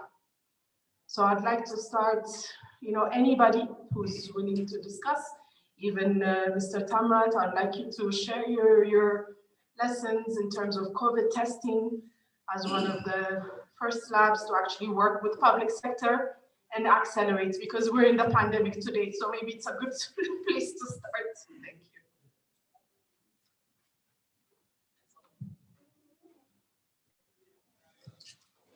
Thank you. Thank you, Malaki. I think I can share a little bit experience in terms of digital health, or in this case, more about lab data. We've been engaged in the lab side now for more than 17 years. One of the things we've done in the last 16 years is work with Ministry of Health, and especially like with the PEPFAR program. This is like in Dr. Zandabar. We've implemented more than 30 LIS systems within 30 government hospitals for the last 16 years. But digital health, as you can see, is there's so many different beneficiaries out of it. We focus from our side as the customer being the main entity to benefit from the digital health side. But in our settings, from what we see, we use a digital health or lab information systems being implemented mainly to make workflow easier, so that the customer doesn't really benefit that much out of it. So that needs to be considered. How can the customer really benefit from the digital health side? And also the facility. Like I said, the 30 sites we've implemented, they mainly just basically use for workflow purposes, to monitor workflow and things. The hospital, would they use it for infectious control purposes, for data analytics? No, that's just not there yet. So there's a limited utilization of digital health within the facility from what exists already. So that could be considered. In terms of COVID, when COVID started back in March, and the PHI being the main facility, we're running around trying to basically collect samples from different institutions, bringing it in. They really did not have a digital way of really handling the work. So we actually stepped in, we got a small grant, and we helped the PHI actually digitize that work to begin with. That created quite a lot of headache at the beginning, samples being missed and all these things. So in the field, we created some work, and they're able to record data and get the results really on time. And not only on time, but we also allowed them to distribute the work. At that point, there were 5 testing facilities, and ICL being one of them. So that allowed us to distribute work evenly to different locations, get the results back on time, and so on. So distant health does have an impact, like I said, in the workflow side, but again, the COVID side was recently that EPHI just implemented SMS messaging and things like this, different technologies to communicate information back to the customer. But before that, for a long time, that was not there. But governments, if they would have engaged early enough, I think there was quite a lot of talents around that could have been done early enough. So government has to be willing, not only in policy, but actually in deed, to really look at what's best out there. There are a lot of private institutions who are now way advanced in handling their health data. So government needs to be willing to really look and see what's best and how to handle those things.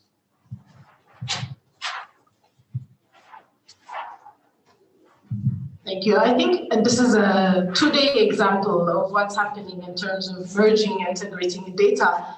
And just a quick question back to you, and I know a few others do also COVID testing, which is, have you had purview of the data from the government, for example? I can tell you just as a consultant, just trying to understand the burden, the testing results, and really be able to have a proper intervention. It was difficult to get the data. Like simple as that, you know. So, is there what were the barriers and some of the policy changes maybe we can make to ensure that data is available for analytics and proper intervention? Just quick. That's actually a very good question. One of the things EPHI, sometime I believe in September or so, they started implementing the DHIS program and started asking institutions to basically use DHIS for these purposes. From my side, I'm still arguing it. Institutions should be able to use what is best for their institution, but they should be able to work on interface with DHIS. Because especially for a lot of private institutions, it's really expensive to implement 2 different systems. You have already a system that you've been using, and then to comply with regulations, you have to use another system. But there's always a solution when it comes to data interfaces and things like this. So we pushed on that, and DHIS was willing later on to allow us to interface our system with their system. So that should be considered from the government side. An institution should be allowed to use what's best, the system that really fits their institution. But government should come up with different interface protocols. In this case, very simple. In healthcare, the biggest interface protocol is HL7.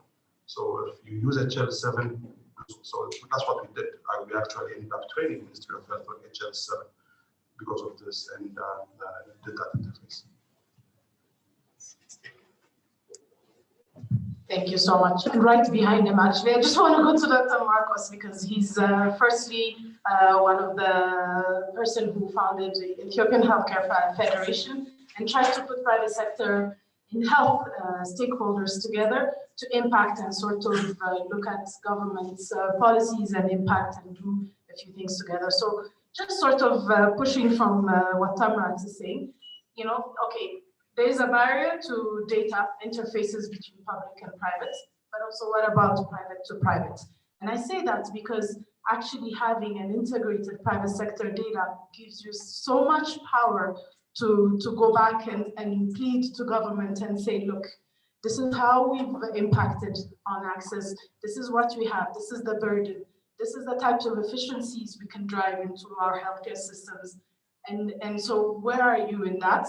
But also you can talk about from a health facility service perspective. And I know Washington Medical Center has digitized quite a lot of its healthcare processes from lab to other. What are the challenges you see there? Integrating private to private, and then some digital solutions. Okay, thanks so much.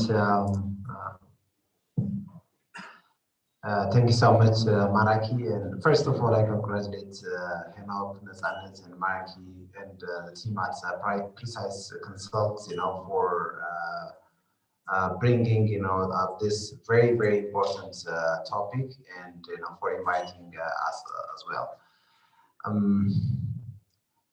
Some general reflections. In the first place, the private sector has been attempting, however fragmented, to sort of integrate, digital health care delivery in a way, some of them have integrated, like their booking system, their healthcare delivery, or their payment system, or their results notification system, and so forth. But that has, like as you have rightly captured, it is not really coordinated. It is not interoperable. It is not, it's so much fragmented. That's where, if I just cite in one example, of a journey that we have come a bit far, is of Washington Medical Center, as Dr. Maraki said. Since we started in 2015, we have sort of adopted digital healthcare delivery, to the extent possible. People could register, digitally. They can, their doctors, they take notes. I've seen Dr. Asfaw here, one of our internal medicine specialists. The physicians, they do all the documentation digitally. The prescription goes digitally, image scan, everything comes digitally. But this is not without challenge. Number one is that we don't have a policy framework. We don't even have a regulatory mechanisms that we face. Like for example, when regulators come, to check on reports, we tell them, like, just give us your sort of template how you want us to report, then we can integrate it and report it back to you. But that's not possible. So there is nothing from the other side that can actually understand how we do it. And in fact, the private sector is fortunately is the one which has more or less what it takes to adopt digital as quicker. Because government could be good for regulation, but digital health, it will take a lot of flexibility, follow-up, efficiency, resource, and closer follow-up. I don't think those things will be possible with government. The private sector has this thing. So we adopted digital health, largely for the efficiency, the accuracy, for the decision-making, tool that we get out of it, and even for improved, patient care, like we have documented, way of, and also, guiding sort of physical examination, testing, and some elements of dictation. I should not call it like artificial intelligence, like dictation of medications, dictation of treatment. That's really very helpful for clinicians. And in the broader sense, the private sector, like I said, I'm just citing, this one, and also, with a new COVID, since we started, we have also started, providing, digital, registration, testing, of course, that was also very much mindful of the COVID-19 payments, and even reporting, to regulatory bodies, as Washington Medical Center. And we have faced a similar challenge that Tamrat faced. We were asked, we operate literally digitally, like everything, either on phone, tablets, or computer. Everything, what we have, the data is all digital. But governments wanted us, to give them initially hard copies of reports, and then later on, they insisted, that we should upload data on DHIS, but they were not willing to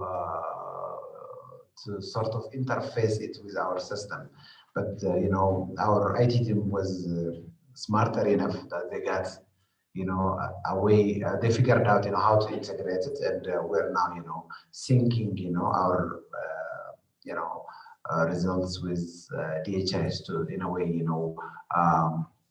we're delivering what they are doing. But this will tell you, the fact, the need for like a nationally acceptable policy standard or framework or arrangement, give it any name, that both private and public sector should work. And this will tell you that even when you have such policies, you should formulate them in a holistic way that works for both public and private sector. We have recently started COVID-19 case management as of this week. Once the government, was open to sort of integrated approach. Now we get referrals from other private facilities.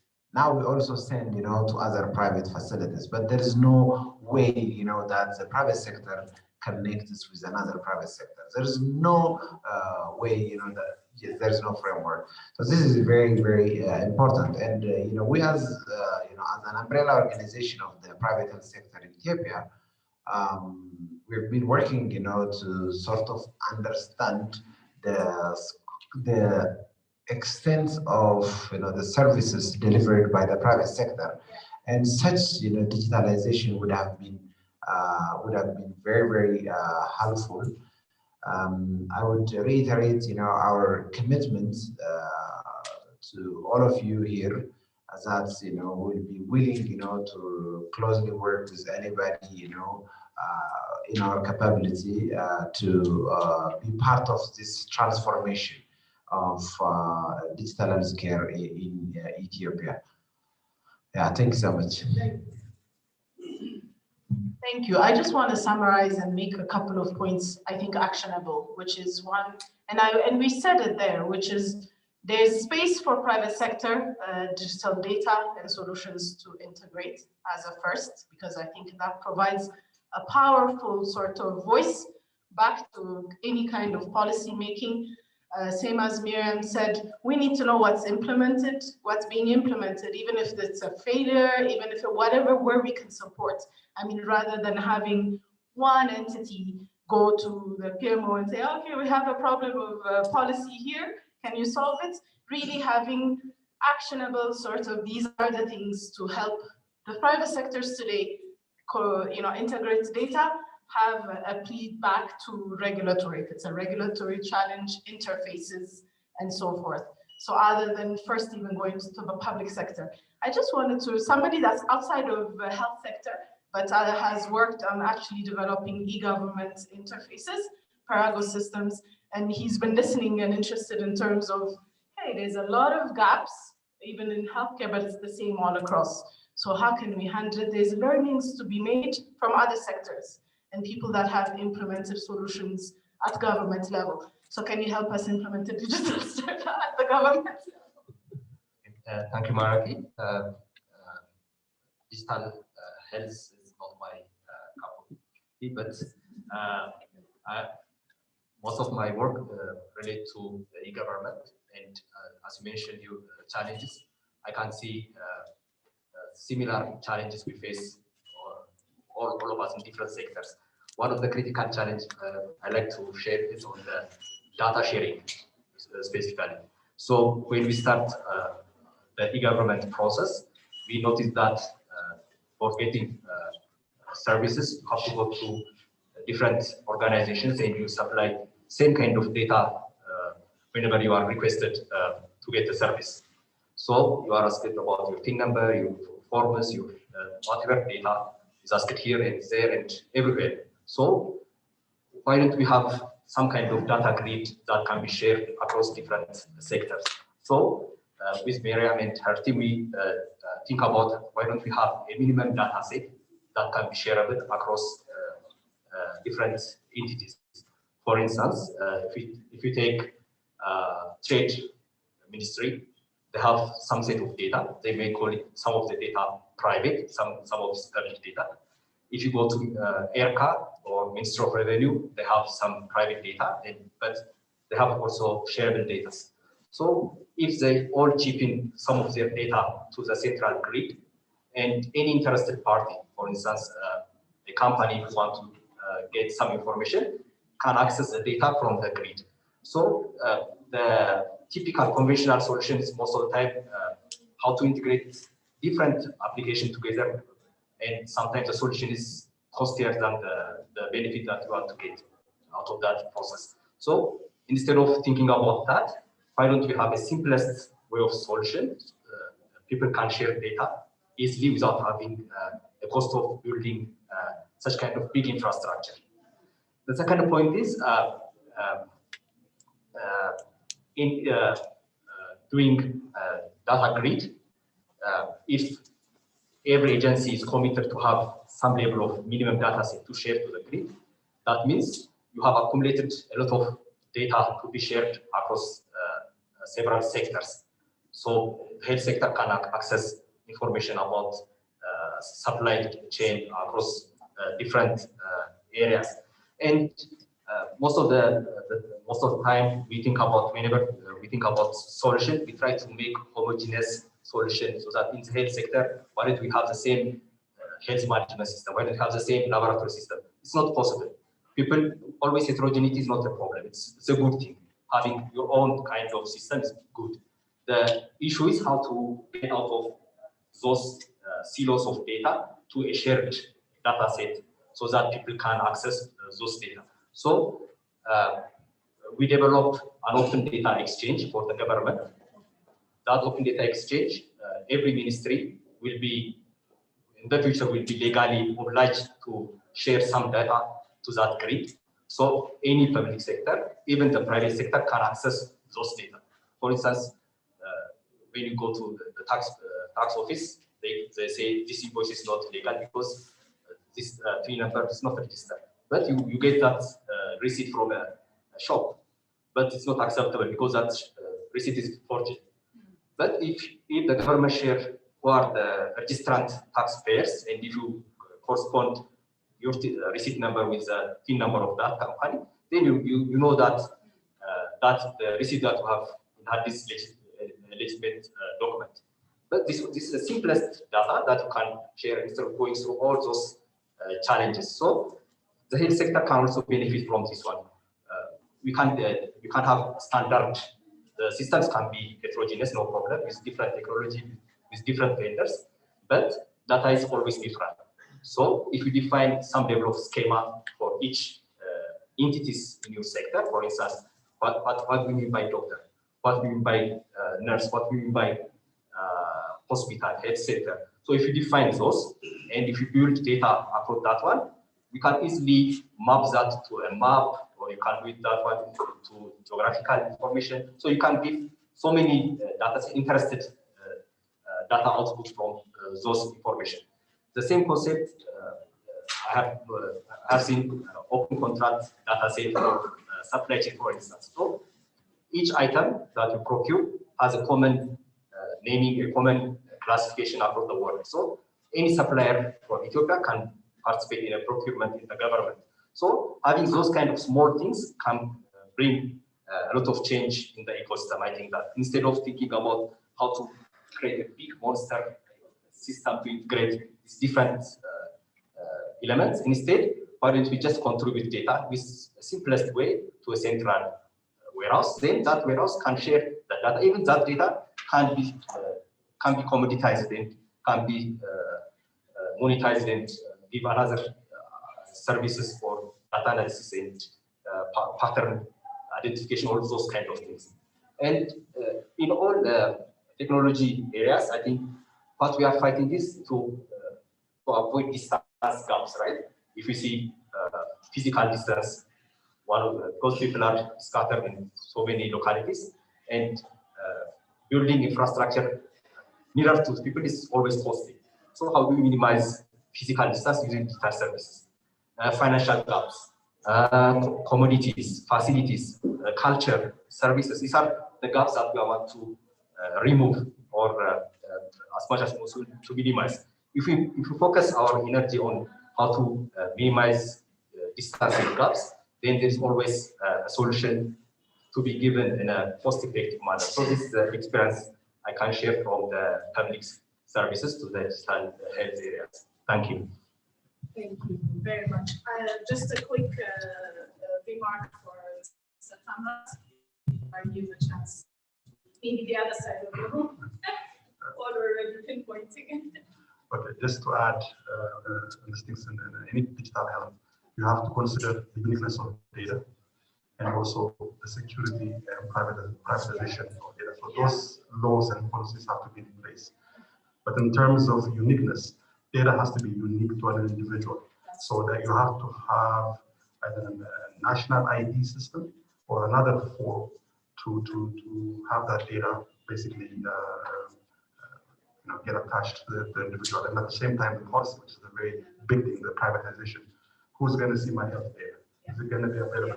Yeah, we understand the integration issue, but is my health data going to be open for everybody to see? So that's also a big question. Great. Thank you so much.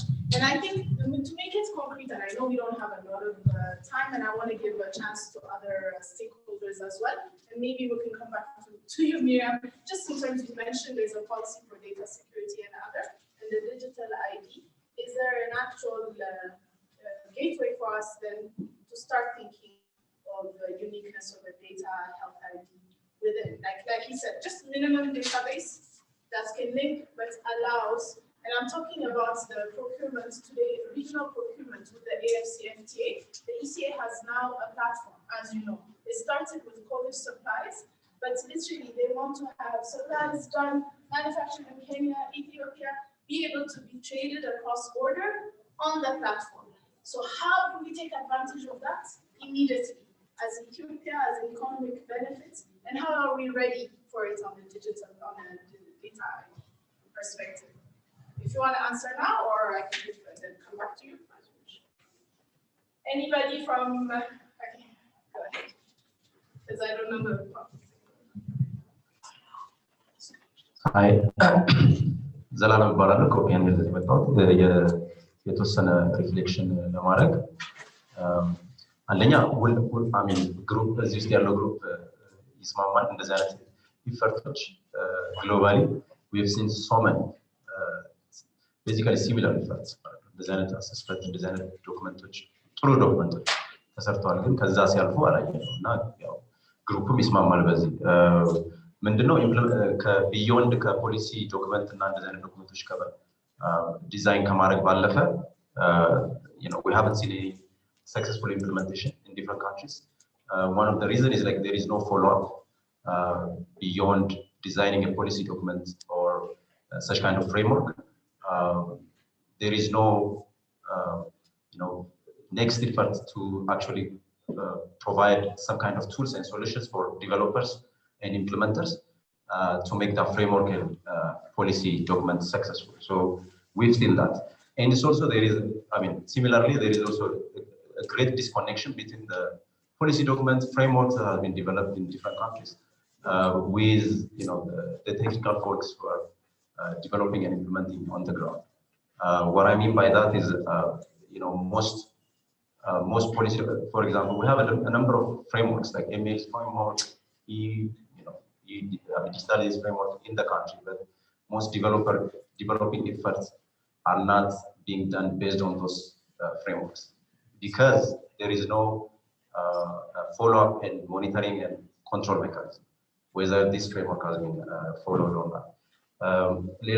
So when we do such kind of documents and assessments, there tend to be exaggerated, success stories from different countries.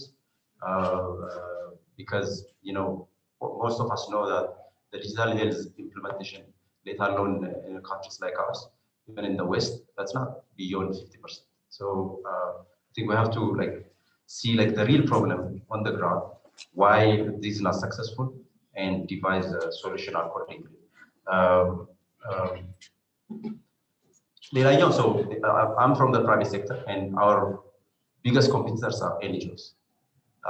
And instead of working towards, capacitating local private companies, or because at the end of the day, if we are talking about integration, ownership, and sustainability, the NGOs can't sustain it or continue like integrating in the future. So I think it should be in their core business to actually finance and technically support local companies so that they can take on to ensure sustainability in the future.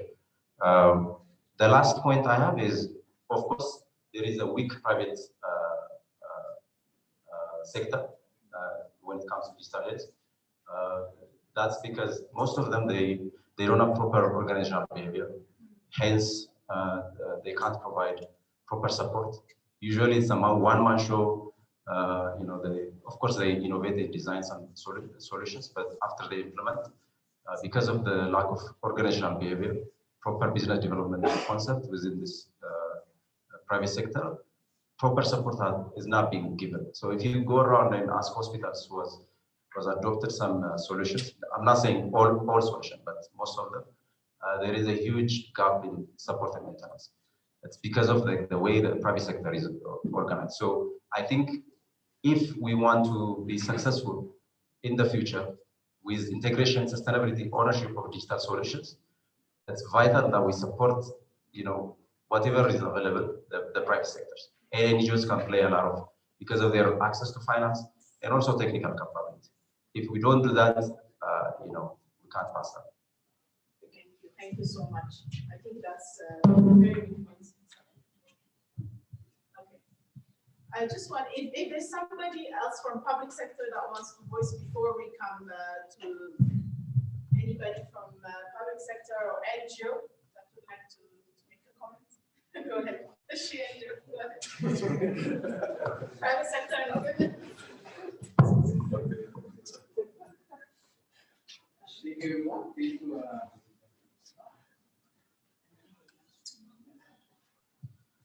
Thank you. I want to congratulate the people who have contributed to this amazing study.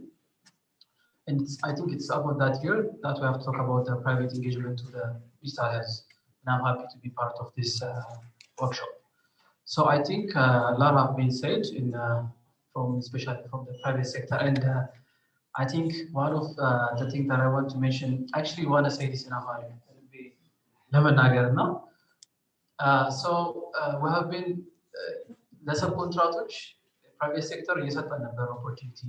So USAID funding እና አንድ ነገር ደስ ያላለ ነገር ምንድን ነበረ? ከፕራይቬት ሴክተር የሰማነው ነገር አንድ ሰብኮንትራክተር ምናለን ያው ስሙን መጥቀስ አያስፈልግም።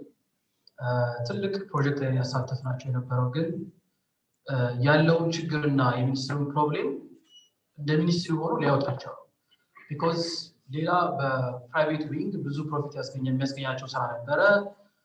በዚህኛው በኩል ወይ ብዙ ገንዘብ ያገኙበትም ወይ ኢንሴንቲቫይዝ አይደረጉም እና ብዙም ያለውን እንትን እንደ ከልባቸው እንደ ስራ ብሎ ሊይዙልን አልቻሉም ነበር። ሶ በጣም it was very disappointing. The project objective was to allow to create a platform of contribution for the private sector. But some of, not everyone, but amazing private sector which are not ለመናገር ግን some of them are not taking this very seriously. So there is also an issue from the private sector, even if the opportunity is being created by the partners. So ሌላው ነገር በዚሁ መናገር የምፈልገው ምንድነው the funders, donors are also creating this platform ለማለት ነው። On these days ስታርታፖችን ያበረታታል የመሳሰሉት። ሌላው ግን one thing that I want to raise is when such kind of studies are being developed, is we highly recommend the ministry to be part of this study. ምክንያቱም the partnership is going to be with the ministry and they should be part of this study. I know some people are from the ministry are here, but there are also, instead of like aside minister office በተጨማሪ ከኤምኦኤች ማለት ነው ዳይሬክተር ቢሮዎች አሉ። HICD የሚባል PPD ፖሊሲ ፕላኒንግ የሚባል so it's always good to have participation from these directorates. So the other thing for the ministry that I want to mention is or እዚህም ላለው ፓርቲሲፓንት ብዙ ጊዜ የዲጂታል ስራዎች የሚሰሩት በፓርትነርስ ነው በኤንጂኦዎች ነው ይባላል። Of course they come with big funding and big investments, and the problem የፕራይቬት ሴክተሩ ደግሞ ሰፖርት የማያደርግበት ያው ፕራይቬት ሴክተሩ needs incentive, obviously, there is no free lunch. So የሚኒስትሪው አመለካከት መቀየር አለበት እና ምክንያቱም ኢንሴንቲቭን መስጠት አለበት መበረታታት ስላለባቸው ፕራይቬት ሴክተር እና አንድ ኢንተረስቲንግ ነገር ያየሁት ምንድነው ናይሮቢ ላይ የሆነ ዳይ የሚባል ኦርጋናይዜሽን አለ መጣቁት እና ዛሬ የተባለ እንደ ቴክ አዌይ የተሰጠው ነገር ምንድነው if you are not comfortable with profit seeking motives you might you have to rethink your private sector engagement strategy የሚል ነገር እንደ ቴክ አዌይ ያስቀምጠዋል እና obviously ብዙ ጊዜ በኤንጂኦ ብቻ የሚሰራው እንደዛ አይነት ስራ የራሳቸው ፈንድ ይዘው ይመጡት ከሚኒስትሩ የሚፈልጉት ነገር አይኖርም ስለዚህ ሁሉ ጊዜ የፕራይቬት ሴክተሩ ሌፍት አውት ይደረጋልና ሚኒስትሩ ያንን ነገር ማሰብ አለበት ያ ደግሞ ለሚኒስትሩ የሚሰጠው ፈንዲንግ ስራ ማስፈጸሚያ ለእንደዚህ አይነት ነገሮች መኖር አለበት ያ ነው የመጨረሻው ይቅርታ በጣም የመጨረሻው ደግሞ ምንድነው ፕራይቬት ሴክተር ወደ እንደዚህ አይነት ኤንጌጅመንት ሲመጣ ሚኒስትሩ ፈዝን በዲጂታላይዜሽን ለመደገፍ ሞቲቭን ማስተካከል አለበት ትረስት ቢልድ ማድረግ አለበት ኦነርሺፕ ቅድም ተጠቅሷል ኦነርሺፕ በጣም ለሚኒስትሩ አስፈላጊ ነው እሱ ነገር ከሌለ አሁንም ነገሮችን ዴሊቨር ማድረጋቸው በጣም አመሰግናለሁ I think key takeaway ወደ ሶሉሽን እያሰብን እንድንመጣም ፈልጋለሁ which is private sector needs to ልክ እንዳለው ሶስተኛ ፖይንት ላይ strong organized voice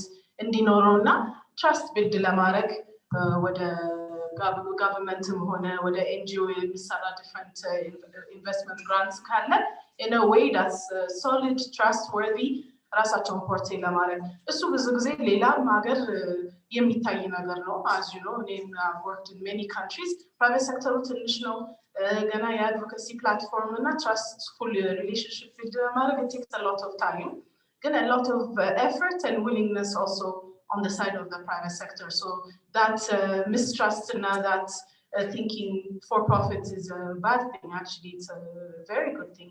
NGOs have to be profitable even if it goes back to their own operations.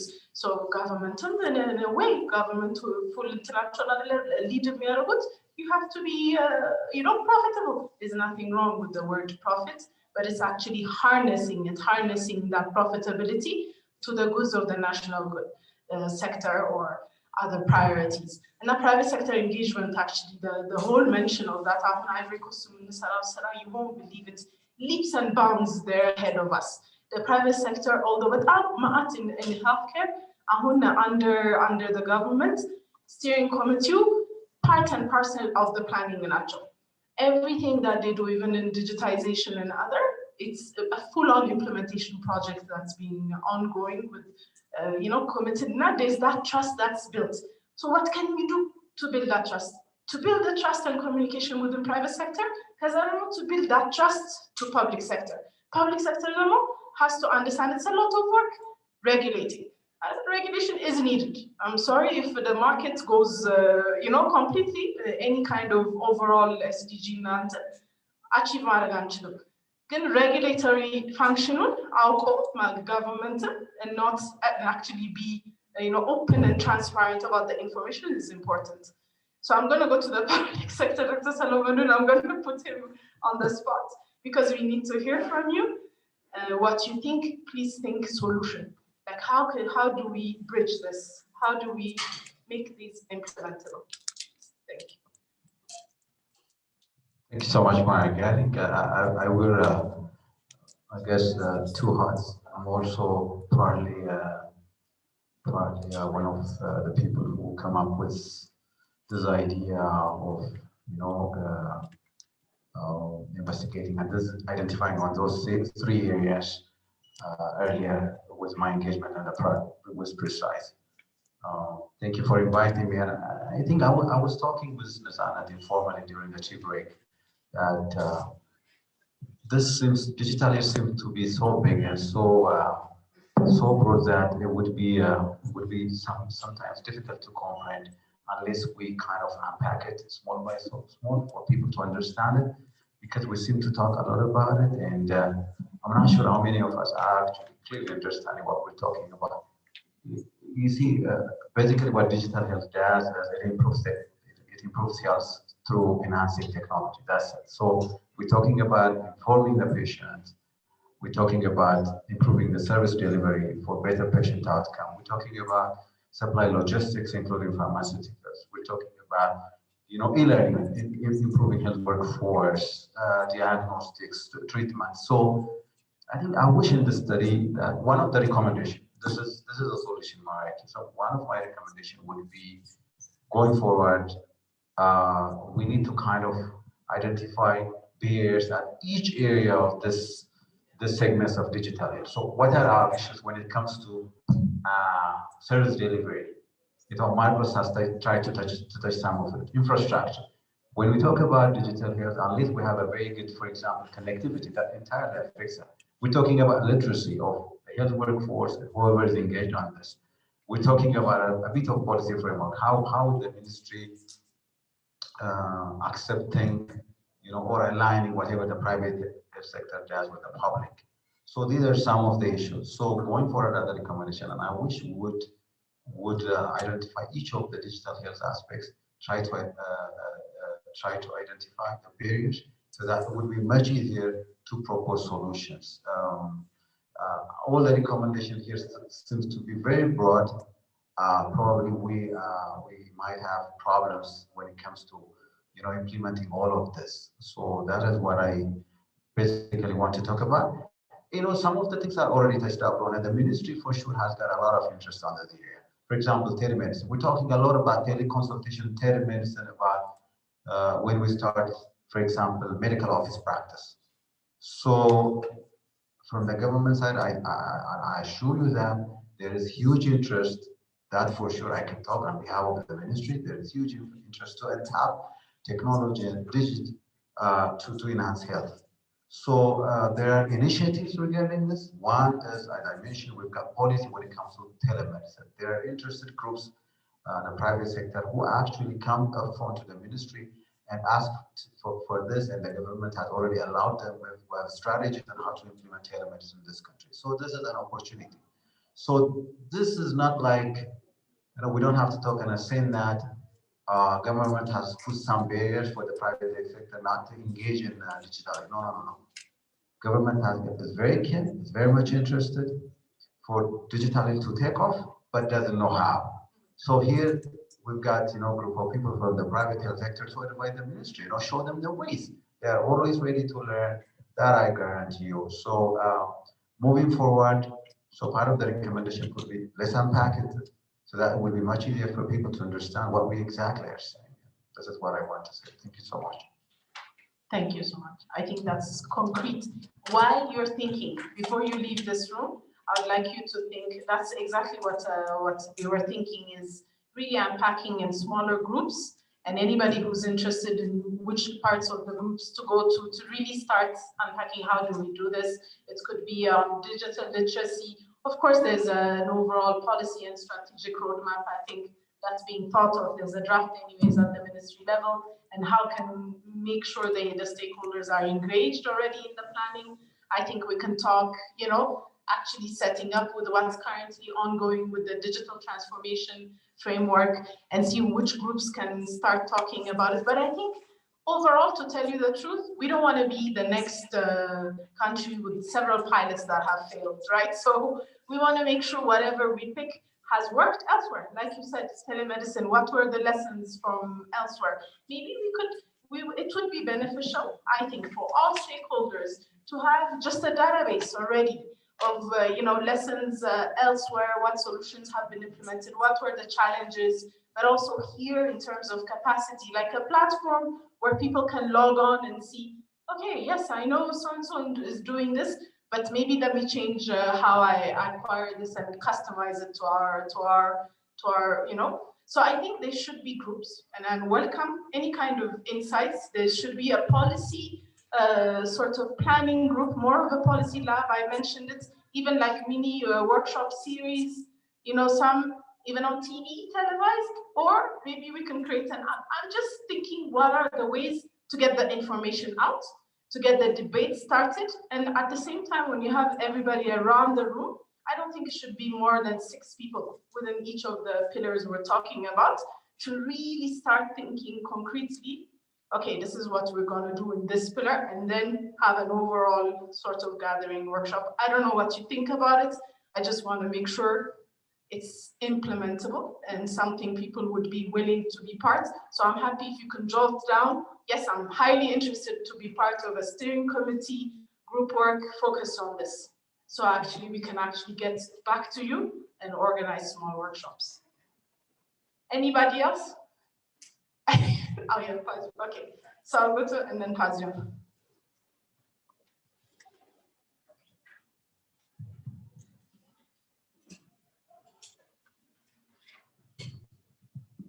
Thank you very much. ሁለት ነገር ነው መናገር የፈለኩት። አንደኛው ቅድም እናንተም ስታቀርቡ ባቀረባችሁ አንዳንድ በተከሳቸው አገሮች ላይ ሊሆን ይችላል። በአጠቃላይ አይ ቲንክ የፋይናንሻል ሴክተሩ በተለይ እንደኛ አይነት ሀገሮች ላይ ሌላም ሀገሮች ላይ ቢሆን ዲጂታይዜሽኑ በመምራት የታወቀ ነው አይደለ? አንድ ሀገር ተመቶ ባንክ ላይ ሰልፍ ካለ ዲጂታል ሄልዙ ዝቅተኛ እንደሆነ መገመት ይቻላል። ፋይናንሻል ሴክተሩ ነው ሊድ የሚያደርገው። ስለዚህ ጤና ያለን ሰዎች የፋይናንሻል ሴክተሩ ደግሞ አሁን አትሊስት ዲጂታይዜሽኑን ለመምራት ቅድም ካሽለስ ሶሳይቲ የሚለውን ለማምጣት ብዙ እየተንቀሳቀሰ ይመስላል። ስለዚህ ጤና ያለን ሰዎች ከፋይናንሻል ሴክተሩ ጋር ምን ኦፖርቹኒቲ አለ የሚለውን ማሰብ ያለብን ይመስለኛል። አንደኛው ነጥብ ይሄ ነው። በሁለተኛው ደግሞ እኔ የሚታየኝ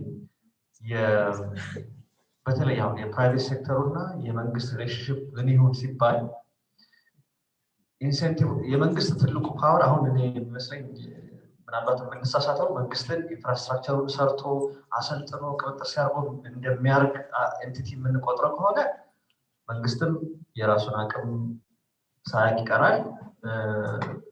ብዙም ትራክ ሬከርድም የለውም መንግስት ይሄንን ለማድረግ። ሌሎችም ሀገሮች ቢሆን ለፕራይቬት ሴክተሩ መፍጠር ነው።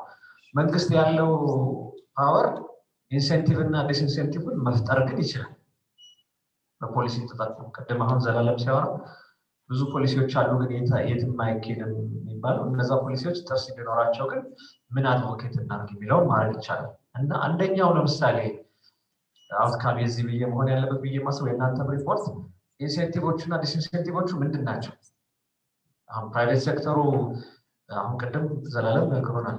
ፕራይቬት ሴክተሩ ዝቅተኛ ነው፣ አቅሙ ዝቅተኛ ነው፣ በኤንጂኦ ደግሞ እንትና ያስደረገ ነው። መንግስት ያንም ኢንሴንቲቭ እና ዲስኢንሴንቲቭ የማውጣት ፓወር ካለው ፕራይቬት ሴክተሩን ቴክ ኦፍ እንዲያደርግ ጤናው ላይ ምንድን ናቸው ኢንሴንቲቮቹ? ምንድን ነው የፖሊሲ ኢንሴንቲቭ ስለ የግድ ገንዘብ መሆን የለበትም። የፖሊሲ ኢንሴንቲቭ ዲስኢንሴንቲቭ ለምሳሌ እኔ ብዙ ጊዜ ፋይናንሻል ሴክተሩ ነው የሚታይ።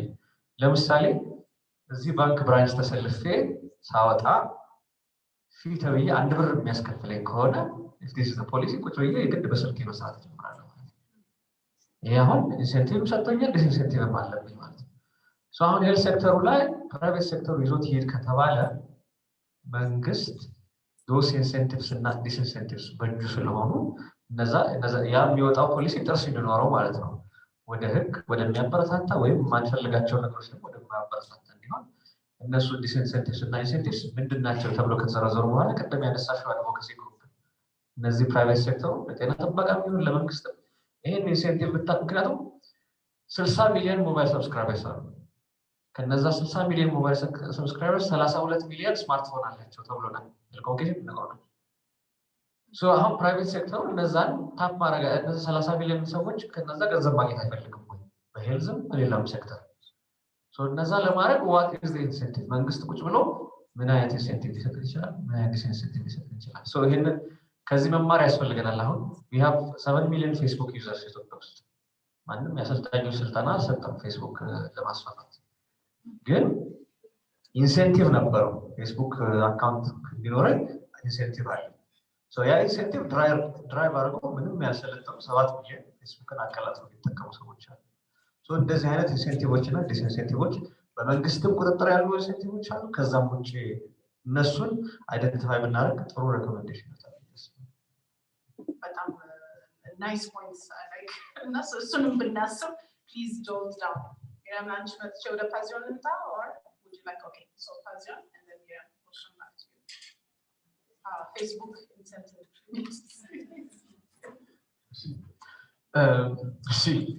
so I think ምናልባት መጨረሻ ካልከው ፖይንት ብነሳ ክሊር የሆነ ኒድ አለ በመንግስት ሳይድ በግልም ሳይድ እና ገንዘብ ብቻ አይደለም አንዳንዱ አሮዋይ ነው ማለት መመዘን አለበት so ወደ ላይ ልምጣና ትንሽ ዲጂታል ሄልዝ ላይ አንድ ያየነው ነገር ምንድነው ትልቅ ጋፕ አለ ጋፑ ምንድነው ይሄ ሁሉንም የሚያቀፍ ኢንክሉሲቭ የሆነ ኢኮሲስተሙን የተረዳ ፍሬምወርክ አለመኖሩ ነው and then there is always debate about system platform tools applications what have you but digital health is actually beyond that. So we have to think about the whole ecosystem. And I want to be very practical. I really agree with you, Maraki, when you say in the outcome.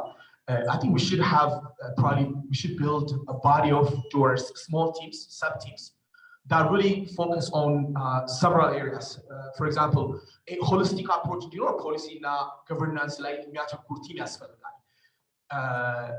ያምብለን ስንል አንዱ እንግዲህ ምናልባት ቅድም ከሚሪያም ጋር ብሬክ ላይ ስንናገር ነበር the whole digital health drive ማድረግ ያለበት የኢትዮጵያ የዲጂታል ትራንስፎርሜሽን አጀንዳ ነው ያ ዲጂታል ትራንስፎርሜሽን አጀንዳ ወደ ዲጂታል ኢትዮጵያ የሚለውን ለመቅረጽ በ2025 ላይ ዲጂታል ኢትዮጵያ የሚል ኮንሴፕት አለ ይህንን ቤንችማርክ ለማድረግ ሞክረን ነበር while back while trying to assist the government ምንድነው ለምሳሌ European Union ላይ they have this concept of digital union that digital union cascaded down to what they call digital single market and then they have digital health blueprint ህንድም ላይ digital India አለ ያ digital India sort of produced digital health blueprint national health blueprint የሚለው ይሄንን ቀርጿል እና ግን ሁሉም ይሄ ዊኒንግ ፖይንታቸውን ማፕ አድርገዋል so ወደ እኛ ስንመለስ ወደ ኢትዮጵያ I believe one of the major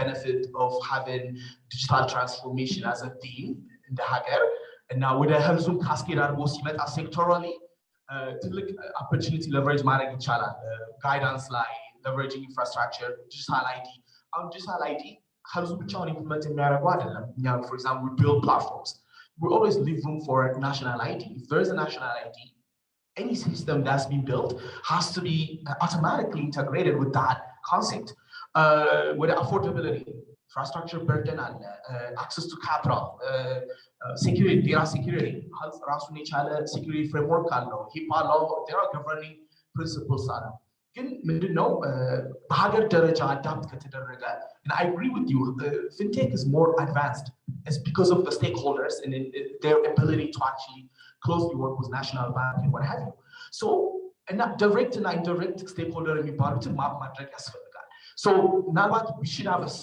subcommittee that looks into policy and then with a blueprint ደግሞ ስንመጣ we have to understand there are roles responsibilities and authorities that I trust build ለማድረግ አንዱ critical ነገር engagement ነው so ምናልባት blueprint የሚለውን concept ብንመለከት there are pillars within the blueprint you have infrastructure pillar data security data access application platforms የሚሉትን ማየት ይቻላል እና standards በዛ ስር ነው የሚኖሩት ምናልባት እሱን የሚያቀፍ blueprint ወደ መሬት ሲወርድ strategy ይሆናል እና ፕሌየሮቹንም human resources ማቀፍ ይችላል so if we have a sub-team that looks into the inside outlook of the blueprint, I think that would be helpful.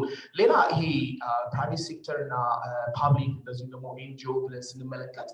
መሬት ላይ ያሉ ተሞክሮች አሉ አሁን ለምሳሌ digital health activity has a 5-year strategy working with the ministry in fact we're part of that የሰሩ ጥሩ ስራዎች አሉ ተሞክሮች አሉ ጋፖች ደግሞ አሉ እና looking into what worked very well and what doesn't and why የሚለው ነገር it really matters I wish Larry Dr. Lia ወይም ደግሞ I would know would have been extremely valuable ምክንያቱም they are leading as a national digital health blueprint framework set up ለማድረግ እየሰሩ ነው and we really want it to be inclusive and now draft የተደረገ document again national digital health strategy quote unquote and then we say doesn't even mention private sector in fact it's very limiting and ምንድነው ሲቀረጽም ያን አይነት document በናሽናል አጀንዳ ሌቭል አይደለም የተቀረጸው because of that ትልቅ ጋፕ አለ አሁን ያ እንደ ህግ ሆኖ እንደ ዲሬክቲቭ ሆኖ ሲጸድቅ you could imagine that private sector በግሉ ይሞክራል government በግሉ ይሞክራል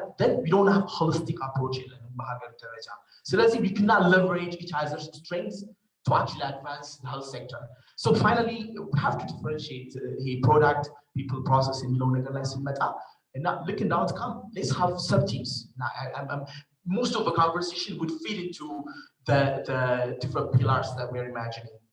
Thank you. Thank you, but interesting. I just have a couple of comments, Zoom Live, actually, that was put, I was even thinking in terms of very actionable items. It's sometimes, look at the Tawawalo, we talk, we don't see anything. So Lemon, even in these subgroups now, sorry, within your health delivery, like some solutions. I mean, for example, the lab sector and our private sector is really quite engaged with COVID. It's an urgency. You've gone some way to engaging the government as private sector. As soon as a model ISO, actually push it forward and say, look, it's not just a pilot, it's already being implemented. And now what are some of the key barriers, or what is it that we can take forward with that? And that I can even see relevance to regional, because as you know, vaccine rollout strategies are coming. Testing will have to be part and parcel of how we make our decisions, how the country makes a decision on how to intervene. What kinds of strategies are gonna take in Ethiopia? So can we take that as a model to push forward the dialogue, to push forward the use of integrating digital data, and then build on top of that? So let's not start necessarily from afresh. Let's look what's relevant, what's immediately urgent, and where things have started, and sort of prove it. Prove it that private sector can get organized, can have a supportive sort of landscape to government. And this also goes back to supply chain. And with COVID, you've seen it. Logistics, one of the things of Ethiopia is Ethiopian Airlines. How amazing is that in terms of logistics, and how we've managed to turn the economics and sort of use that, the hub, to supply most African countries today, even in terms of the vaccine. Who are they going to for? Ethiopian Airlines. So under ECA, in terms, so how do we leverage that? So when you talk about vaccine rollout strategies now, we already have data from the private sector, from the government intervention, so we can actually use that as a platform to see how we can scale and regionalize. So if we showcase dialogue and concrete example, and then come back to the government and say, look, why we haven't been able to scale up is this. Can you change this? Why we haven't been, is it procurement? Is it logistics? Is it data? Is it the digital ID that we need today? So one of the recommendations, and I agree very much with that, is let's look at what we have relevant today, where we're already engaged, and push it, one step forward. So sorry, Miriam, I go back to you. If you can give us a few more ideas. Digital ID, thank you.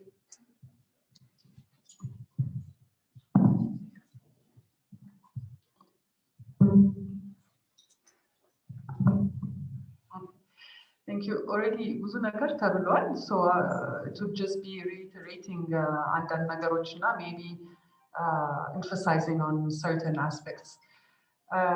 ስለ open government policy ተነስቷል. In terms of data እንዴት ነው share የምናደርገው? What kind of data should be shared የሚለው obviously በፖሊሲ ደረጃ የዳታ ፖሊሲ እንደሚያስፈልገን recognize አድርገናል። And now your open government policy is something that we are going to adopt even at a macro level. And incentivizing sectors on who will be sharing data, on how they will be sharing data, and how much data can they share. So that's one thing that's in the pipeline, and that we definitely support. Data warehousing, it's another concept that's really important. Yeah, the open government policy, data warehousing underlying aspect. In terms of the digital ID, like I said earlier, the way it's being designed today by the Ministry of Peace is a foundational platform. So what we mean by foundational platform is that it will be across all sectors will be able to use that data for just, like I said earlier, identification and authentication. So, me proving that I am who I claim to be. So Miriam is who she claims to be. And then all sectors will be able to take that data and build upon it to say, if it's for the driver's license, making sure that I'm 18 and I have passed the exams and I can get a driver's license. Or for the finance sector to say, all the KYCs or the know your customer requirements to get an account and do transactions, will be able to build upon that system. So it will be a foundational idea, and it's the principle of building a digital citizen for efficient data sharing, which is what we took as foundational in the strategy, and that's why it's one of the building blocks. Data protection, absolutely, like I said earlier, it's essential. Data belongs to a person, so protecting it is essential.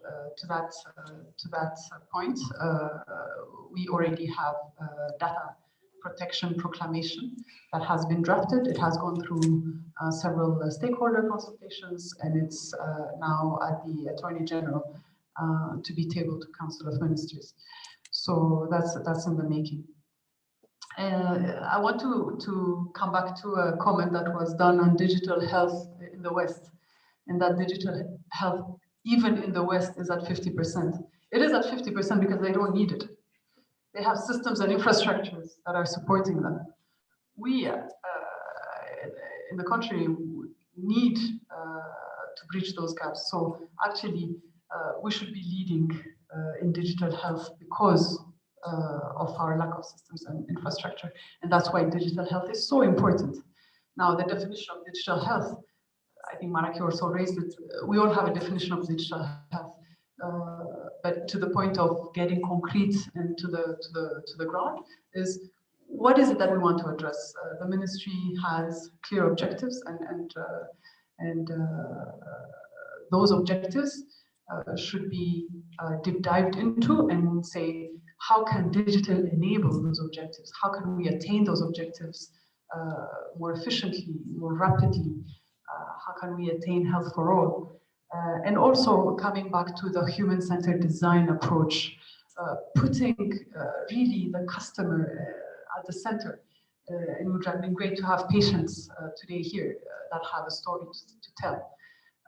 Because at the end of the day, if you don't have the opinion of the citizen or the person that you serve, you're not doing any impact.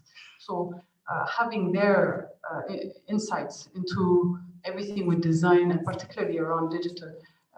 And I like the example about Facebook. We say digital skills is a problem, digital skills is a problem. Nobody taught people how to send airtime to each other. Nobody taught anybody to use Facebook or Telegram or YouTube. It's just that it was a product that was designed as a human-centered product, and because they found need and I don't know, whatever they find in it, sometimes not very clear to understand, but they find purpose to it.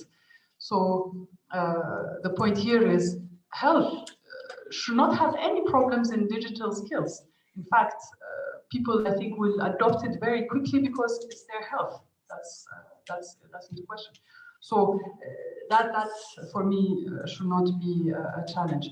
In terms of the private sector not being organized, it's so music to my ears.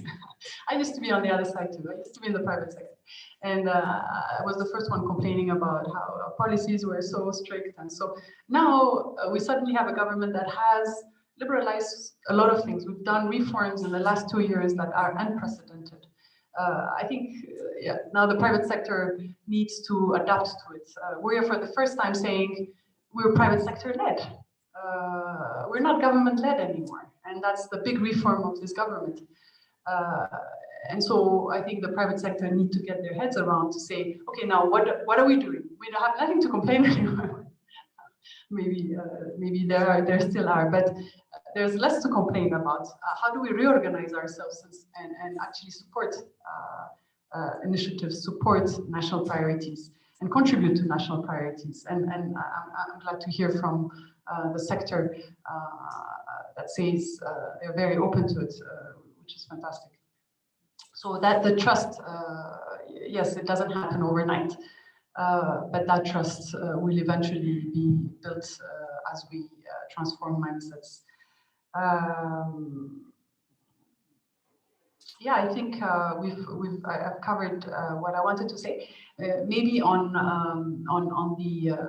the committees that needs to be formed and so on.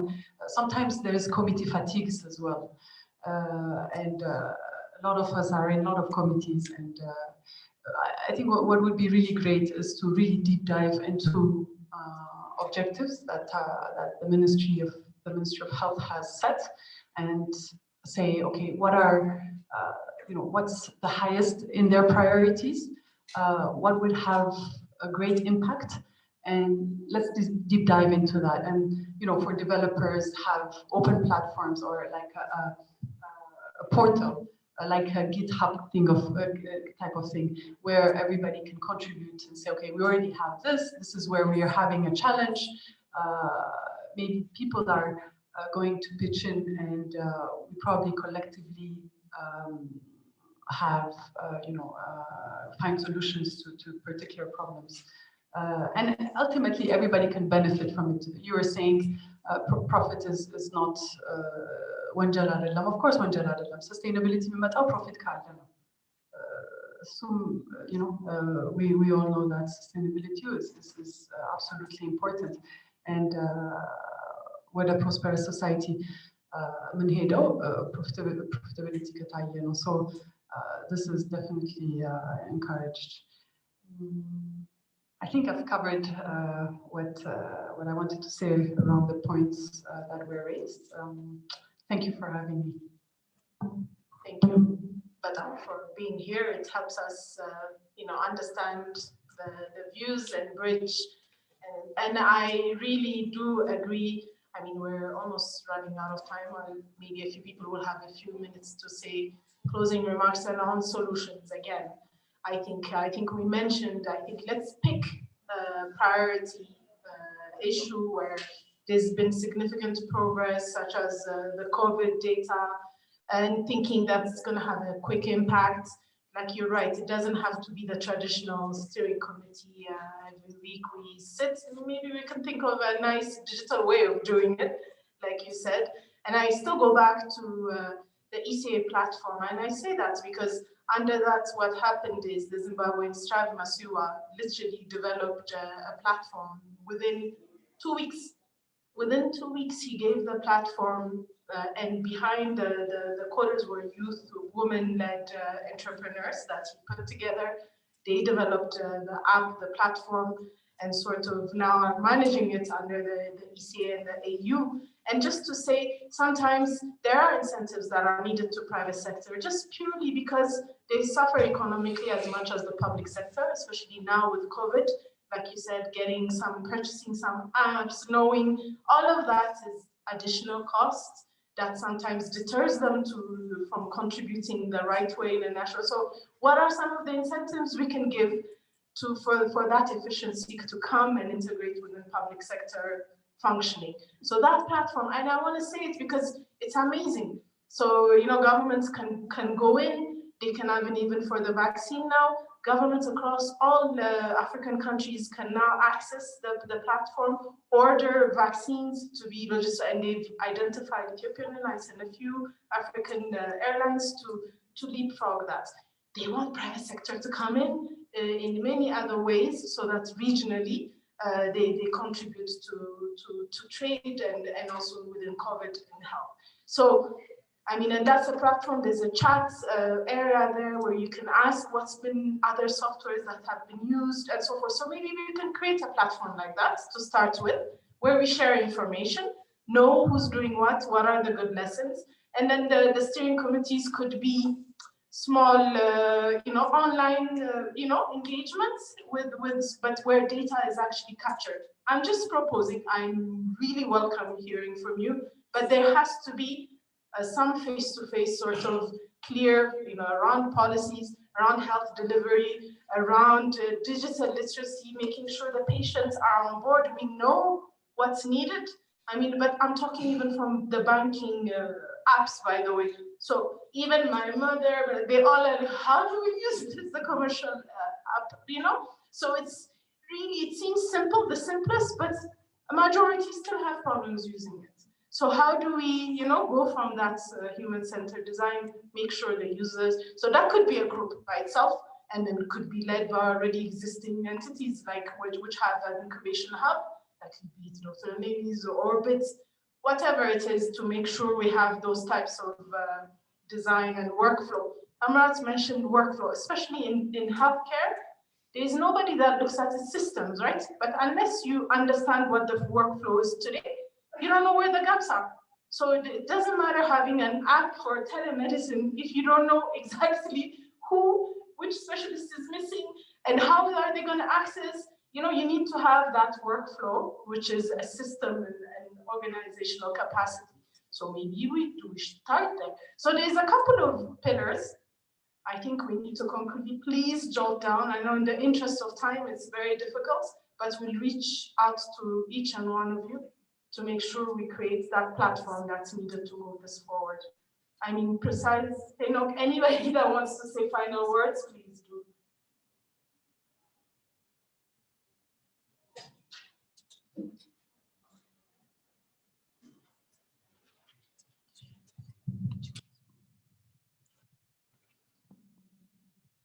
እሺ በጣም እናመሰግናለን ዶክተር ማራኪ በጣም ዲቴል የሆነ ፕሬዘንቴሽን ሰፊ ጥናት ነበር ያደረጋችሁት ያንንም ጥናት ሪሊ በትንሹ ጨምቆ ኦዲየንሶችን በሚሆን መንገድ ስላቀረብሽልን በጣም እናመሰግናለን የሚቀጥለውን ስቴፕ እና ከእናንተ ብዙ የአብዛኞቻችሁ ኮንታክት አድሬስ አለን ስልክ ቁጥርና ኢሜል ወይም ሁለቱም ወይ ከሁለት አንዱ አለ ስለዚህ አሁን ዶክተር ማራኪ የጠቀሰችውን የኮሚኒቲ ግሩፕ ከእናንተ ሶስቱ ኤሪያዎች ላይ የትኛውን ጥልቅ መሳተፍ እንደምትፈልጉ እኛ ወይ ሪች አውት ዩ በኢሜል በስልክ እንደን የእናንተን ፊድባክ እንወስድና ከማራኪ የሆነ ኮምፓይል አድርገን we'll get back to you again ሌላው ልክ እንዲሁ በዶክተር ማራኪ ከመሰጣ ፕሬዘንት ያደረገችው አይነት ኦፊስ ፎር ሜዲካል ፕራክቲስ እነ ዶክተር ሰለሞንና ዶክተር ትግስቱ እየሰሩ ነው ፋይናላይዝ አድርገው ጨርሰዋል like in 2 weeks time የነሱንም እንዲህ አይነት ሲሚላር ፕሬዘንቴሽን ይኖረናል ስለዚህ ከሞላ ጎደል አብዛኞቻችሁን እንደገና ወደ ሪች አውት ዩና